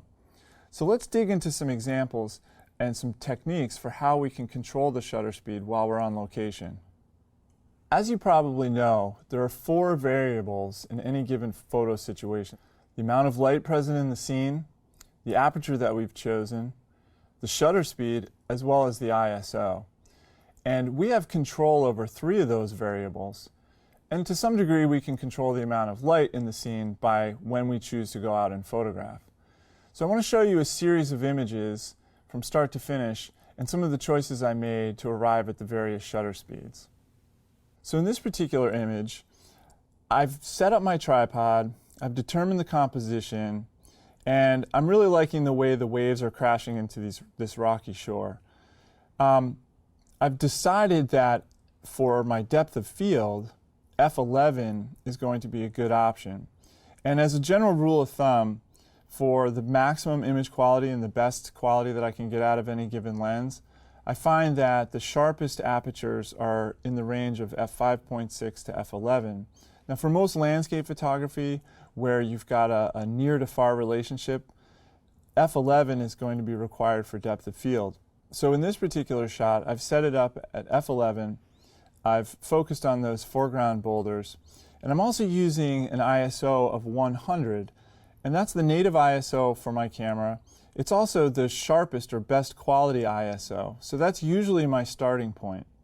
Now the amount of light in the scene is something I can't control, and so I found that when I metered and took the shot that I got a shutter speed of 1/5 of a second, and I timed the waves and I tripped the shutter for when the waves were crashing into the rocks, and this was the effect. And it's a sort of pleasing effect. I kind of like the action of the waves hitting the rocks and kind of spraying up. But we'll notice that there's a bit of blurring, especially in the upper part of this wave here. And I actually aesthetically think it works pretty well. But what if we wanted to capture a little bit more crispness in those waves? We wanted to stop the action a little bit more. How would we go about doing that? Well, we need to get more light into the camera so that we can use a faster shutter speed. And so I can't add light to the scene because that's dictated for me by the sun. So the only other options I have are to open up the aperture to allow more light in and get a subsequently faster shutter speed, or I could increase the ISO, increasing the sensitivity of the sensor, which is also going to result in a faster shutter speed. So I've determined that for depth of field, I absolutely need f11. If I try to open up the aperture to say f8 to get a faster shutter speed, then I'm not going to get the near to far in focus relationship that I feel like is required for this type of shot. So really the only alternative is to go to the ISO. So in the next shot, I've increased the ISO to ISO 200. And the shutter speed here now is faster. Instead of a 1/5 of a second, it's now a 1/13 of a second. And we can see in that crashing wave, there's still a little bit of motion blur. It's not quite sharp enough. And so if my goal is to actually stop the motion and freeze it, then I'm going to need to go up higher and higher in ISO to get faster and faster shutter speeds. So let's continue on with the progression. So from ISO 200, I'm now going to bump up to ISO 400. And now my shutter speed is going to be twice as fast as it was before, and the shutter speed here is 1/25 of a second. And as you can see, it's a little bit sharper, there's a little bit more crisp detail, but still not quite enough. There's still enough motion blur that I'm not quite happy with it. So let's bump up to ISO 800. And here's the resulting image. Now instead of a 25th of a second, we're at a 40th of a second. And there's not quite as much volume to the wave, so it's not quite as dramatic, but I think we can see that there's definitely a lot more detail in the water. Not only the crashing wave in the foreground rock, but also just generally the surface of water everywhere else in the scene. From 800, I can continue up to a higher ISO of 1600. And here's the result. And the shutter speed at 1600 is a 1/100th of a second. So I'm starting to get pretty fast shutter speeds by bumping up the ISO. And as you can see, I'm getting crisper and crisper detail in the water. And finally, the last shot is at 3200 ISO. And the resulting shutter speed here is a 200th of a second. And now I'm really starting to get some nice crisp detail. Now, as a general rule of thumb, for maximum image quality, we want to shoot at the lowest possible ISO. So if I can help it, I try not to increase my ISO over 400. Once you start getting up to around 1600 and 3200 especially, you can start to see a lot of noise in the images, and the quality is just not there, especially for landscape photography. But if your goal is faster and faster shutter speeds at a particular aperture, then you're going to have to go with the higher ISOs. Now every camera is a little bit different. Newer, more modern DSLRs generally perform much better at higher ISOs than their predecessors do or did.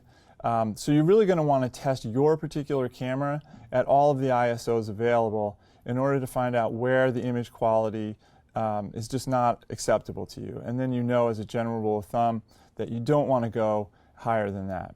So in that example, we bumped up the ISO to get faster and faster shutter speeds.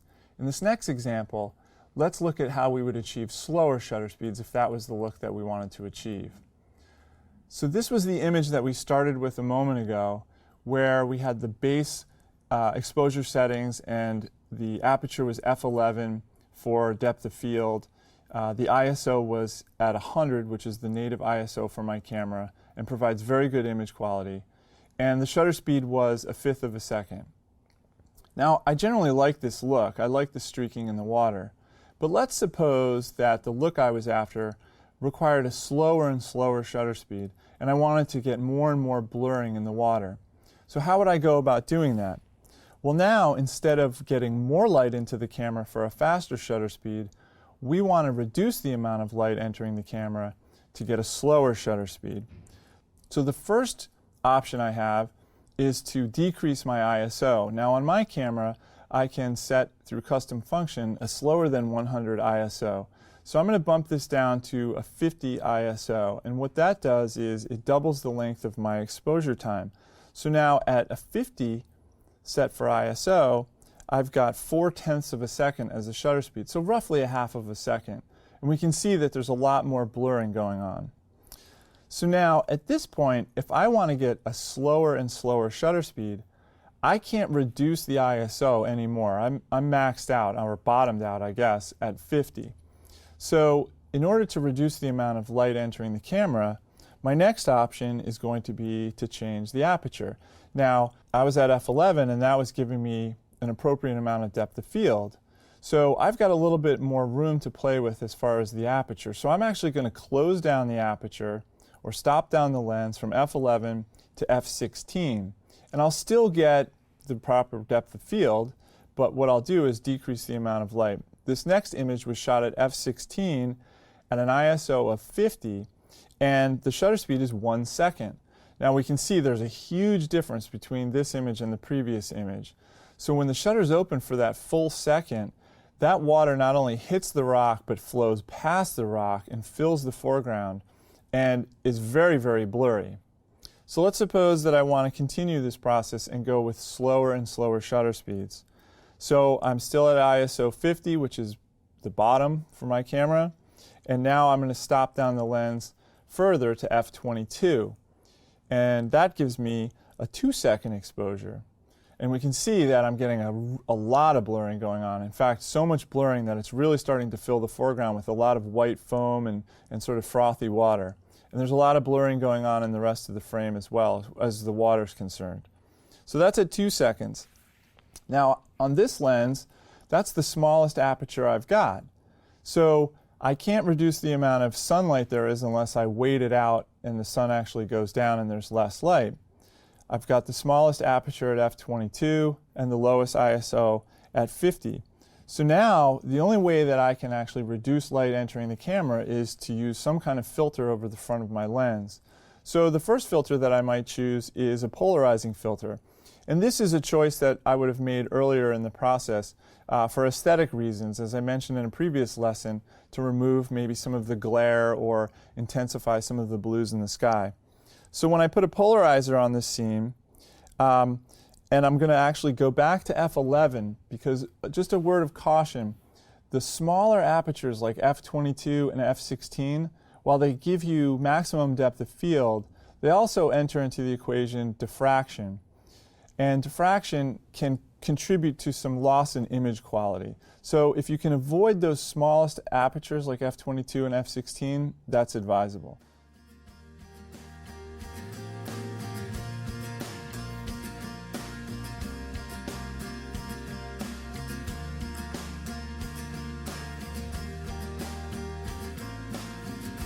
So I'll go back to f11, I'll leave the ISO set at 50, and by putting the polarizer on, I got a shutter speed of 6 seconds. And as we can see now, I'm getting a lot of blurring in the scene. I'm starting to get that sort of silky smooth water, almost a cloud-like or smoke-like look to it.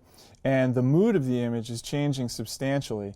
Instead of the raw power of waves, I'm now starting to get a much more mellow, kind of moody, ethereal look to the scene. And I'm actually liking it quite a bit more than the stop action from before. Now, to reduce the amount of light even further, I'm going to introduce an ND filter. And these are different than the graduated ND filters that we talked about in harnessing the dynamic range.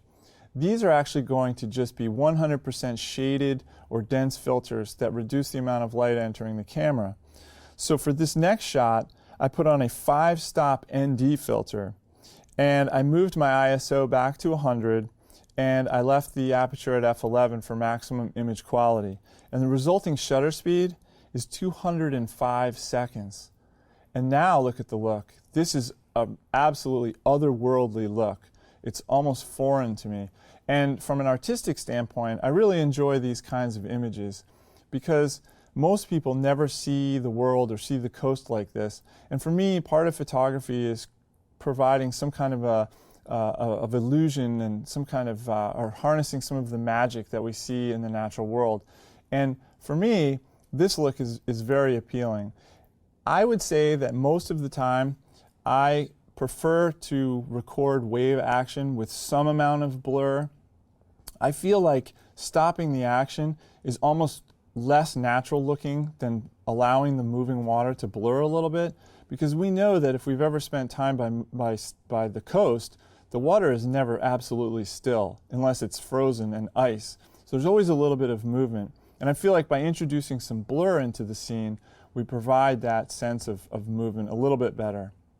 So for really long exposures, greater than 30 seconds, you're going to need to use the bulb mode on your camera, because your camera will only calculate an exposure to 30 seconds. So if you find that you're in a situation shooting along the coast, maybe you're using an ND filter for a really long exposure, or it's twilight time, the blue hour, and there's just not a lot of light present, and it's going to necessitate a much longer exposure. One option is to set the ISO to a higher value than you may want to shoot in order to allow your camera to arrive at an exposure of 30 seconds. And then you have to do a little bit of math to calculate the exposure at your optimal ISO. So for example, if I'm shooting along the coast with an ND filter on, and ideally I want to be shooting at ISO 100, but my camera is telling me that it can't do a shutter speed to match, what I'll do is I'll bump the ISO up to say something like 800 or something high enough so that I'll get my 30-second exposure calculated by the camera. And then what I'll do is just count the number of stops back down to my native ISO and then do the math. So for example, if I have a 30-second exposure at ISO 800, let's say, and I want to shoot at ISO 100, what would my exposure time be? Well, if I go from 800 ISO to 400 ISO, that's going to double the shutter speed. So 30 seconds becomes 60 seconds. And then if I go to 200 ISO, 60 seconds will become 120 seconds.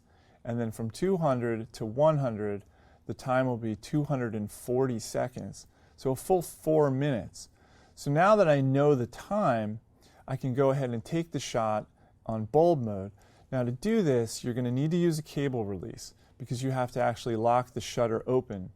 And we know that we can't just sit there for 4 minutes holding the shutter down with our finger because we'll likely get blurring in the images. So we'll use a cable release, we'll set the camera to bulb mode, and then press the shutter and lock it open. Now you can either use a stopwatch, a wristwatch, your smartphone. Most modern cameras have a timer on the LCD on the top of the camera that will count the number of seconds for the exposure. Or if you're using a cable release that has a timer included, you can just use that. And then once the time is up, just open the shutter and the exposure is done.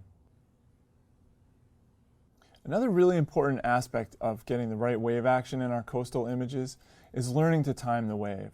So let's look at some examples of different images I shot at various points of a wave coming up onto the shore. In this first image, or actually in this entire sequence of images photographed along the coast of Costa Rica a number of years ago, I felt like the wave action needed to be a really important part of the composition. And for me, that's almost the most important aspect of capturing waves, is incorporating them into the composition in some aesthetically pleasing way. And so for this image, I really wanted to capture some streaking motion on the beach sand to act as sort of a leading line so that the boulders that we see are actually our mid-ground subject. And I find that when I'm shooting waves along the coast, I need to shoot a lot of frames. And this is one of the best, I think, best parts of digital photography, is that I may shoot 30, 40, maybe 50 or 60 frames of waves coming, washing around boulders or coming up onto the shoreline in order to get one or two that I feel like are the best version of the image. So let's look at this sequence. So I had determined that the shutter speed that was going to render the best texture was something in the neighborhood of a second or a second and a half. And so this whole series of images you'll see is very, very different from one frame to the next. This one's not too bad. There's some nice leading lines as the water kind of wraps around the rock. And my strategy was to watch the water move up onto the shore and sort of try to anticipate how it would move around the rock. So here's another version. Now, one of the things that we can't really control is how much water pushes up onto the shore or crashes onto the rocks. And every wave's a little bit different. So we have to attempt a lot of different waves. This one just had way too much water in the foreground, and it all sort of got muddied together. There wasn't enough coherent line or texture that I felt like it was any good. Here's another version. This one's a little bit nicer than the first one, but you can see a lot less water. And one of the strategies is to time the wave after it's made its full approach and it starts to recede back off of the beach. Here's another example. This one I think is the nicest one so far. I really like the lines that are forming on the beach, especially the way they wrap around those mid-ground boulders. And then finally, this one was my favorite because there was enough water to actually fill the immediate foreground, but it didn't get all muddied together. There's still some really good texture and some really nice, elegant sweeping lines that kind of bring the eye from left to right. So don't be afraid to shoot a lot of different frames. All right, let's look at another example. One of the options that we have is to trip the shutter when the wave is actually approaching the camera position. And so when I was photographing this scene along the Maine coast, I tripped the shutter when the wave was approaching. And we can see that I've captured a little bit of blur. There's still some good texture here. It acts as a pretty good leading line, and there is some visual interest. But I feel like it's a little bit too much water. So by waiting for the water to actually start to recede, there's less volume. I can see more of the rocks. Compositionally, it's a little bit stronger. And as the foam and bubbles start to kind of recede out of the foreground, they get swept around the rock and they create this nice little swirl. So then it just became a matter of shooting multiple frames as more and more waves wash in and out. So here's another version. I don't think the lines are quite as strong. This one I really like. I think the lines are really great. There's a lot of energy, a lot of motion. And the shutter speed here is probably something like 1/4 to 1/2 of a second. And again, if you're not finding that the shutter speed is providing the effect that you want, then reevaluate the shutter speed and make corrective measures. So if I felt like I wanted more texture in these waves, I could bump my ISO up, or perhaps remove a polarizer, or I could open up the aperture if I was able to. Here's the final version, which I think is perhaps my favorite. It's a close tie maybe between this one and this one. Another strategy that might help you timing waves is to use your camera's burst mode. I find that this is really effective, especially if you're doing fast action or freeze action, fast shutter speed wave shots. That way, if you shoot as many frames per second as you can, you'll get the advancing wave, you'll get a sequence of images where the wave is crashing on the shore, and then when you're editing those photos later on, you have a variety of frames to choose from. You can also use burst mode for slower shutter speeds. You're just going to have fewer frames in the sequence. But I find that when we're learning to time waves, it can be really difficult to hit the shutter at just the precise time. So you can use this burst mode, and you won't hear the camera fire off, 8 frames in a second. It might be just maybe 2 or 3 frames per second, but you'll still have the ability to sort of cherry pick out from that sequence the one that best serves your needs compositionally and artistically. So to recap, in this lesson, we took a look at how wave action affects our images from an artistic standpoint. We looked at how slow shutter speeds can blur that motion and fast shutter speeds can stop or freeze that action. And we also learned a little bit about timing waves. So your homework for this lesson is to find some moving water to photograph. If you happen to live near the coast, that's great. If not, a river or stream will do. But what I'd like you to do is practice shooting at different shutter speeds, and you can use the ISO and or the aperture to get different shutter speeds and play with achieving different looks and textures with the moving water.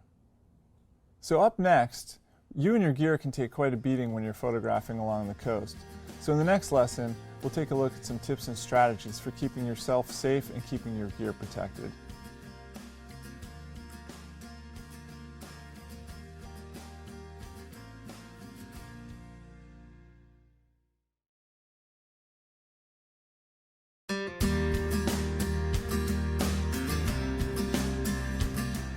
Hi, welcome back.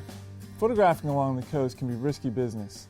In this lesson, we're going to take a look at what it takes to get yourself into position for those dynamic shots, as well as some strategies for keeping your gear not only safe and yourself safe, but also how to clean it once you're done. So, as I mentioned before in previous lessons, I really like to get into the wet zone because I feel like it enables me to create compositions that are much more dynamic and really provide my viewers with a feel of being there along the coast. Now, this type of thing will often result in being very close to the edge of the shore, possibly even in the water. And I don't shy away from getting into the water, and there's definitely some strategies for doing this and keeping yourself not only safe but comfortable when you're doing this. But you are going to have to weigh the pros and cons of doing this as it relates to your own personal safety, comfort level, as well as photography. So one of the things that I do when I'm accessing the water is, particularly when I'm photographing along a place like the coast of Maine or out in the Pacific Northwest, where water temperatures can be pretty cold, even when air temperatures during the summer are fairly warm, is I like to wear a pair of fishing waders. And the point of the waders is to keep me dry, but that also keeps me warm. And even if I'm not actually going into the water itself, sometimes you'll be getting splashed by waves that are hitting nearby rocks, or every once in a while there'll be a bigger set of waves that comes in. spray that's being blown off of the waves by wind, and just the wind itself can make you chilled. So the waders keep you nice and dry and keep you much more comfortable. Since I'm also photographing along the coast during those sunrise and sunset times of day, or those twilight periods, the blue hour that we spoke about before, the temperature can be a little bit colder. And if you're not comfortable and you're not warm, then you're not going to be nearly as creative as you could be. Now, sometimes when the weather is really nice and the water is not that warm, or not that cold, I'll just opt to wear a pair of sports sandals or maybe a pair of old tennis shoes and a pair of shorts because I'm not going to be getting too terribly cold and uncomfortable. So let me talk about where to stow your gear. It's really important that when you arrive on the beach, you find a nice high and dry place. Now, tides are a critically important aspect of photographing along the coast, which we've already talked about. And it's really important that you come up with some kind of plan. You need to know the stage of tides. You need to know if you're going to be on the beach during low tide or if you're going to be on the beach during high tide. You need to know if the tide's going out or if the tide's coming in, and you need to plan accordingly. So I like to keep my gear well above the high tide line. And that ensures that if the tide does come in before I'm done shooting, that I know that my gear is high and dry. So to get yourself into position, we need to know a little bit about how to access the shore. So here's a look at how I accessed a recent shoot down on the coast of Maine near Portland. So one of the most intimidating aspects of photographing along the coast, since it's such a dynamic environment, is staying safe, not only keeping yourself safe and dry, but also keeping your gear safe. I've stowed my gear up above the high tide mark where the rocks are nice and dry. They're also nice and grippy, so they don't provide for, they're a little bit easier to get around on. Once you get down into this intertidal zone where the rocks are darker, things start to get a little bit slippery. So you want to make sure that you find a route, take your time, look for large rocks. They're better than smaller rocks to stand on. If you need to use your tripod leg as a weighting staff, go ahead and extend one of the legs like that to give yourself some steady support. And then once you start getting out into the zone where some of this algae is growing, you want to be really, really careful. This stuff is extremely slippery. It's really hard to walk on it. A little bit closer to shore, you can start to see some barnacles, some of this stuff that's encrusted on the rock down here. In a pinch, you can walk on that stuff. It's going to give you a lot more traction than anything else. But once you get down into the water, you want to be really, really careful. And I like to keep my gear up high and dry, just bring one SLR body with a lens down and a tripod, and then work the scene that way. I'll probably stash my tripod off to the side while I'm working with the camera, and then when I've found a shot, I'll grab the tripod and bring it into position and get it set up. Another potential complication with accessing the coast is going to be arriving pre-dawn if you're going to be shooting sunrise, or exiting the beach after sunset during the blue hour. So you're going to want to be prepared with some kind of light source, maybe a flashlight or a headlamp, in order to ensure your safety. And I can't emphasize the importance of planning ahead and knowing the stage of tides, because if you're accessing wild beaches that are some distance from the parking lot or trailhead, some of which may only be accessible at low tides, you're going to want to make sure that you plan accordingly and you have enough time to safely return to your car, your vehicle, before the tide comes in. The last thing you want to do is find yourself trapped at high tide down the coast. So next, we're going to take a look at some strategies for keeping your gear safe and cleaning it after your shoot.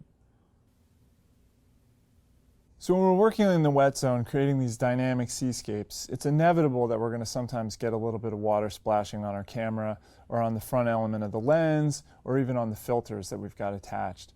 So it's a really good idea that we're constantly being aware, and when we're feeling waves and we're feeling water kind of, hitting our body or our legs, we have to assume that some of that's probably getting on the camera. So it's a good idea to periodically take a peek at the front of the camera and just see if there are any water droplets, because there's nothing worse than all of a sudden finding on the back of your LCD that you've got this amazing photograph to only be marred by water droplets. So periodically check it out. Should you find any water droplets, I usually keep some kind of an absorbent towel, usually a small one, something that I can stuff inside my jacket or inside my waders, but something that I can just very quickly kind of wipe down the camera with or remove some water droplets from the front element of the lens. But it's a good idea that it's absorbent and that it's clean.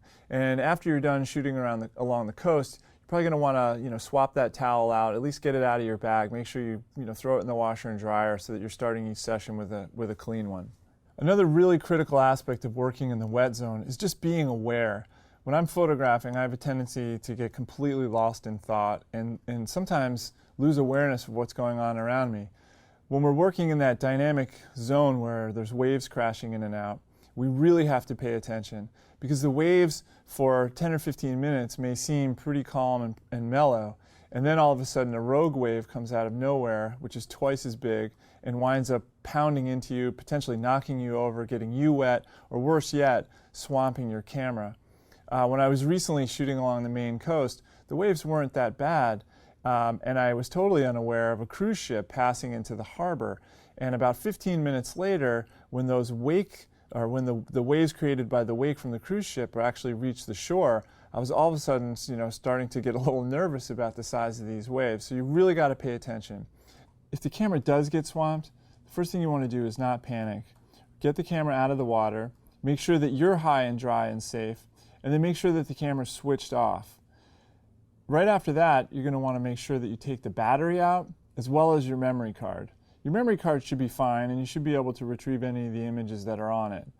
Now that we've got the camera out of the water and the batteries removed, use a towel to dry it off, and then you're going to want to get it home and start the drying process. Now, you can just leave it out, maybe on a windowsill in the sunlight. I don't recommend putting it into a bag of rice, because you don't want to introduce the rice and the dust inside the camera compartment itself. You want to leave the body cap and lens off of the camera when it's drying out. Another thing that you can do is to buy some desiccant from a home goods store and put that into a Tupperware container or perhaps a Ziploc bag, and then put the camera body inside that. And you may have to leave it in there for some time, days, maybe even weeks, for the camera to really truly dry out. Now, if the camera goes into fresh water, oftentimes once it's dry and you charge the battery again, it'll come back to life, and it should work okay as long as it wasn't underwater for a really long time. Salt water can be a little bit different story though, because the salt in the water has a corrosive property. And so when salt water gets into the inner workings of the camera, it can mess up the electronic components. So you're just going to want to wait and see. So now let's talk about cleaning our equipment. Even if our camera doesn't go into the drink, it's a good idea after shooting along the coast to give things a nice cleaning. As I mentioned before, the corrosive properties of salt water are not good for your camera lens or your camera body. So I find it's a good idea to give everything a nice wipe down. When I get back to the hotel room or I get back to my house, my office, I'll just use a damp, clean cloth with just fresh water to just kind of wipe down the surface of my camera, the LCD panels, the eyepiece, just to get some of that salt spray off. The next thing that you're going to want to do is to remove the lens from the camera and make sure that you clean some of the contacts. You don't want any salt accumulating in those particular areas. When it comes time to clean the lens, we want to make sure that we remove any of the potential sand or grit from the surface of the lens, the front element of the lens, before we actually start wiping it down. I like to use a microfiber brush to do this, and I'll just basically inspect the front of the lens, and if I start to see any dust, I can't be 100% sure that it's not dust or perhaps a grain of sand. So if I start wiping this down with my microfiber cloth, I run the risk of scratching the front element. So I'll just use this microfiber brush to just gently remove any of that visible dust or sand. You can also use a blower, a bulb syringe, or even the compressed air. Once I've removed any potential grit or dust debris, I personally just like to use a microfiber cloth, the same kind of cloth that I use to clean eyeglasses or sunglasses. And I'll just gently wipe away specific smears that I can see. if you've got some sort of hard to remove greasy spots or smears that are the result of salt water from your shooting along the coast, it may be necessary to use a specific lens cleaning solution and a lens cleaning cloth. But for the most part, I find that a little bit of fresh water and one of these microfiber cloths is all that I need. In addition to giving our lenses and cameras a good cleaning after we've been photographing along the coast, I recommend also giving your tripod a good cleaning. The salt, as well as the sand along the beach, can really introduce a lot of grime, which can really gum up the works. So after I've been shooting around the ocean, I'll disassemble my tripod and rinse off all the parts. You can do this in the bathtub or in a large basin of water. And then once everything's good and clean, you'll want to make sure that it's nice and dry before you reassemble it. It's also a good idea to put a little bit of grease on the threads for the locking mechanism on the tripod legs. I don't have any specific recommendations for your tripod because every tripod's a little bit different, but if you search online, you can probably find some resources and maybe even a helpful guide or video that'll take you through the steps of disassembling your specific tripod and then reassembling it once it's clean. So to recap, in this lesson, we took a look at what to wear and how to keep ourselves upright and safe while shooting along the coast. We also took a look at some strategies for cleaning our gear after we're done shooting. Coming up in the next lesson, now that we've taken these beautiful photographs, we'll look at some strategies and techniques for making them sing using post-processing software.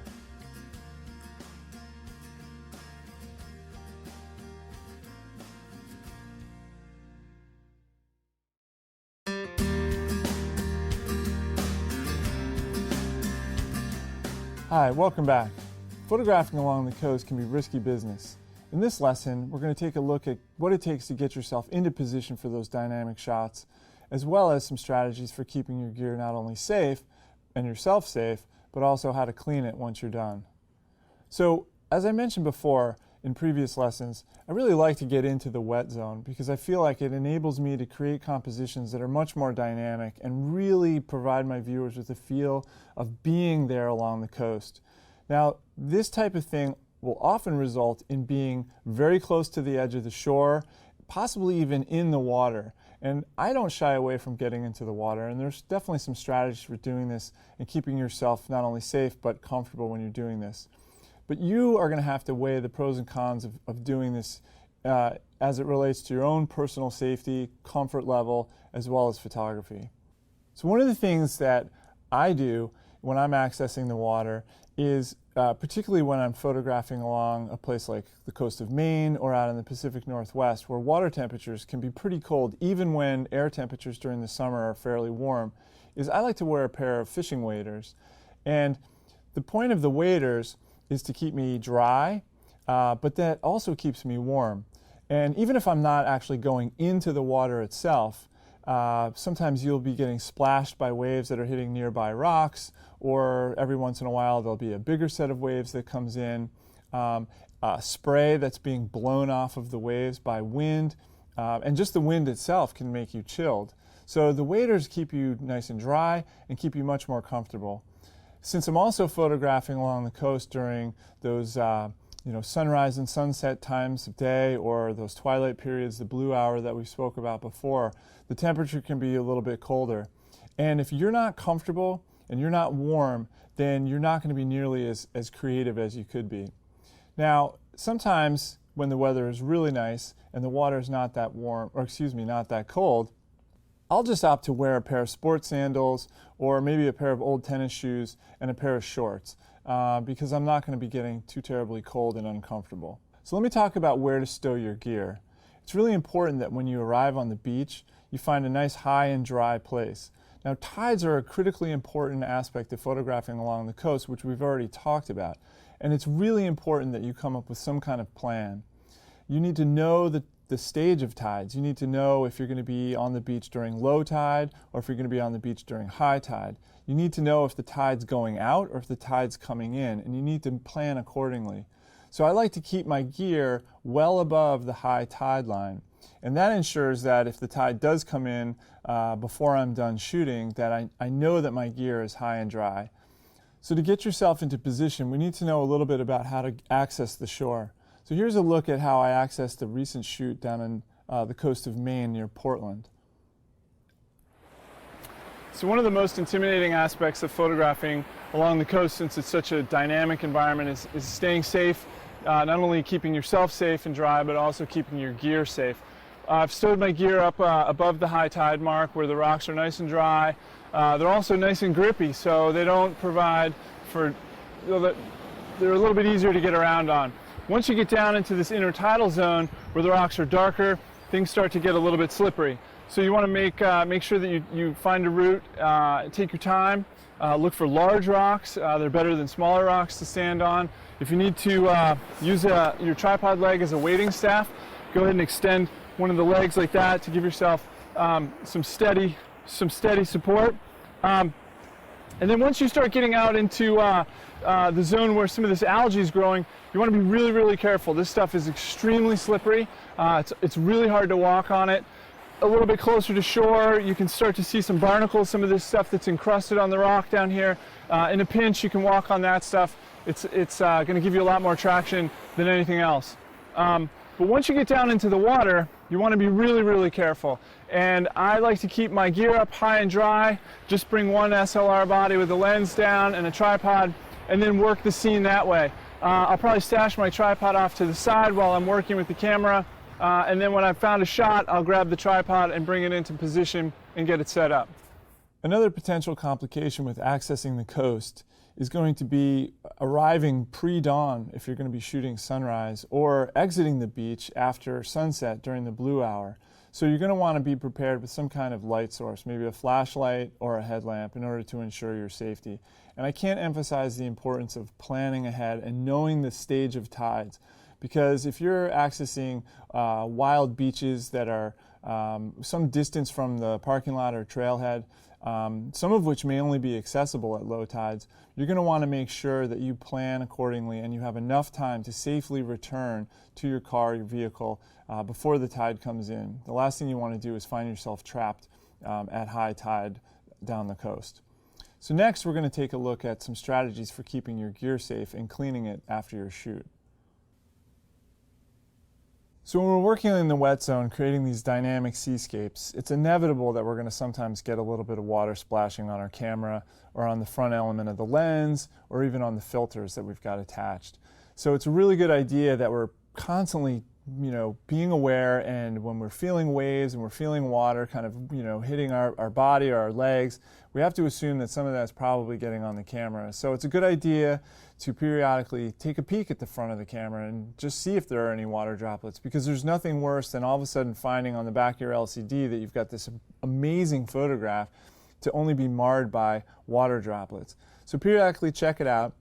Should you find any water droplets, I usually keep some kind of an absorbent towel, usually a small one, something that I can stuff inside my jacket or inside my waders, but something that I can just very quickly kind of wipe down the camera with, or remove some water droplets from the front element of the lens. But it's a good idea that it's absorbent and that it's clean. And after you're done shooting along the coast, probably going to want to swap that towel out, at least get it out of your bag. Make sure you throw it in the washer and dryer so that you're starting each session with a clean one. Another really critical aspect of working in the wet zone is just being aware. When I'm photographing, I have a tendency to get completely lost in thought and sometimes lose awareness of what's going on around me. When we're working in that dynamic zone where there's waves crashing in and out, we really have to pay attention, because the waves for 10 or 15 minutes may seem pretty calm and mellow, and then all of a sudden a rogue wave comes out of nowhere, which is twice as big, and winds up pounding into you, potentially knocking you over, getting you wet, or worse yet, swamping your camera. When I was recently shooting along the Maine coast, the waves weren't that bad, and I was totally unaware of a cruise ship passing into the harbor. And about 15 minutes later, when those when the waves created by the wake from the cruise ship actually reached the shore, I was all of a sudden, starting to get a little nervous about the size of these waves. So you really got to pay attention. If the camera does get swamped, the first thing you want to do is not panic. Get the camera out of the water, make sure that you're high and dry and safe, and then make sure that the camera's switched off. Right after that, you're going to want to make sure that you take the battery out as well as your memory card. Your memory card should be fine, and you should be able to retrieve any of the images that are on it. Now that we've got the camera out of the water and the batteries removed, use a towel to dry it off. And then you're going to want to get it home and start the drying process. Now, you can just leave it out, maybe on a windowsill in the sunlight. I don't recommend putting it into a bag of rice because you don't want to introduce the rice and the dust inside the camera compartment itself. You want to leave the body cap and lens off of the camera when it's drying out. Another thing that you can do is to buy some desiccant from a home goods store and put that into a Tupperware container or perhaps a Ziploc bag, and then put the camera body inside that. And you may have to leave it in there for some time, days, maybe even weeks, for the camera to really truly dry out. Now, if the camera goes into fresh water, oftentimes once it's dry and you charge the battery again, it'll come back to life, and it should work okay as long as it wasn't underwater for a really long time. Salt water can be a little bit different story though, because the salt in the water has a corrosive property. And so when salt water gets into the inner workings of the camera, it can mess up the electronic components. So you're just going to want to wait and see. So now let's talk about cleaning our equipment. Even if our camera doesn't go into the drink, it's a good idea after shooting along the coast to give things a nice cleaning. As I mentioned before, the corrosive properties of salt water are not good for your camera lens or your camera body. So I find it's a good idea to give everything a nice wipe down. When I get back to the hotel room or I get back to my house, my office, I'll just use a damp, clean cloth with just fresh water to just kind of wipe down the surface of my camera, the LCD panels, the eyepiece, just to get some of that salt spray off. The next thing that you're going to want to do is to remove the lens from the camera and make sure that you clean some of the contacts. You don't want any salt accumulating in those particular areas. When it comes time to clean the lens, we want to make sure that we remove any of the potential sand or grit from the surface of the lens, the front element of the lens, before we actually start wiping it down. I like to use a microfiber brush to do this, and I'll just basically inspect the front of the lens. And if I start to see any dust, I can't be 100% sure that it's not dust or perhaps a grain of sand. So if I start wiping this down with my microfiber cloth, I run the risk of scratching the front element. So I'll just use this microfiber brush to just gently remove any of that visible dust or sand. You can also use a blower, a bulb syringe, or even the compressed air. Once I've removed any potential grit or dust debris, I personally just like to use a microfiber cloth, the same kind of cloth that I use to clean eyeglasses or sunglasses. And I'll just gently wipe away specific smears that I can see. If you've got some sort of hard to remove greasy spots or smears that are the result of salt water from your shooting along the coast, it may be necessary to use a specific lens cleaning solution and a lens cleaning cloth. But for the most part, I find that a little bit of fresh water and one of these microfiber cloths is all that I need. In addition to giving our lenses and cameras a good cleaning after we've been photographing along the coast, I recommend also giving your tripod a good cleaning. The salt, as well as the sand along the beach, can really introduce a lot of grime, which can really gum up the works. So after I've been shooting around the ocean, I'll disassemble my tripod and rinse off all the parts. You can do this in the bathtub or in a large basin of water. And then once everything's good and clean, you want to make sure that it's nice and dry before you reassemble it. It's also a good idea to put a little bit of grease on the threads for the locking mechanism on the tripod legs. I don't have any specific recommendations for your tripod because every tripod's a little bit different, but if you search online, you can probably find some resources and maybe even a helpful guide or video that'll take you through the steps of disassembling your specific tripod and then reassembling it once it's clean. So to recap, in this lesson, we took a look at what to wear and how to keep ourselves upright and safe while shooting along the coast. We also took a look at some strategies for cleaning our gear after we're done shooting. Coming up in the next lesson, now that we've taken these beautiful photographs, we'll look at some strategies and techniques for making them sing using post-processing software.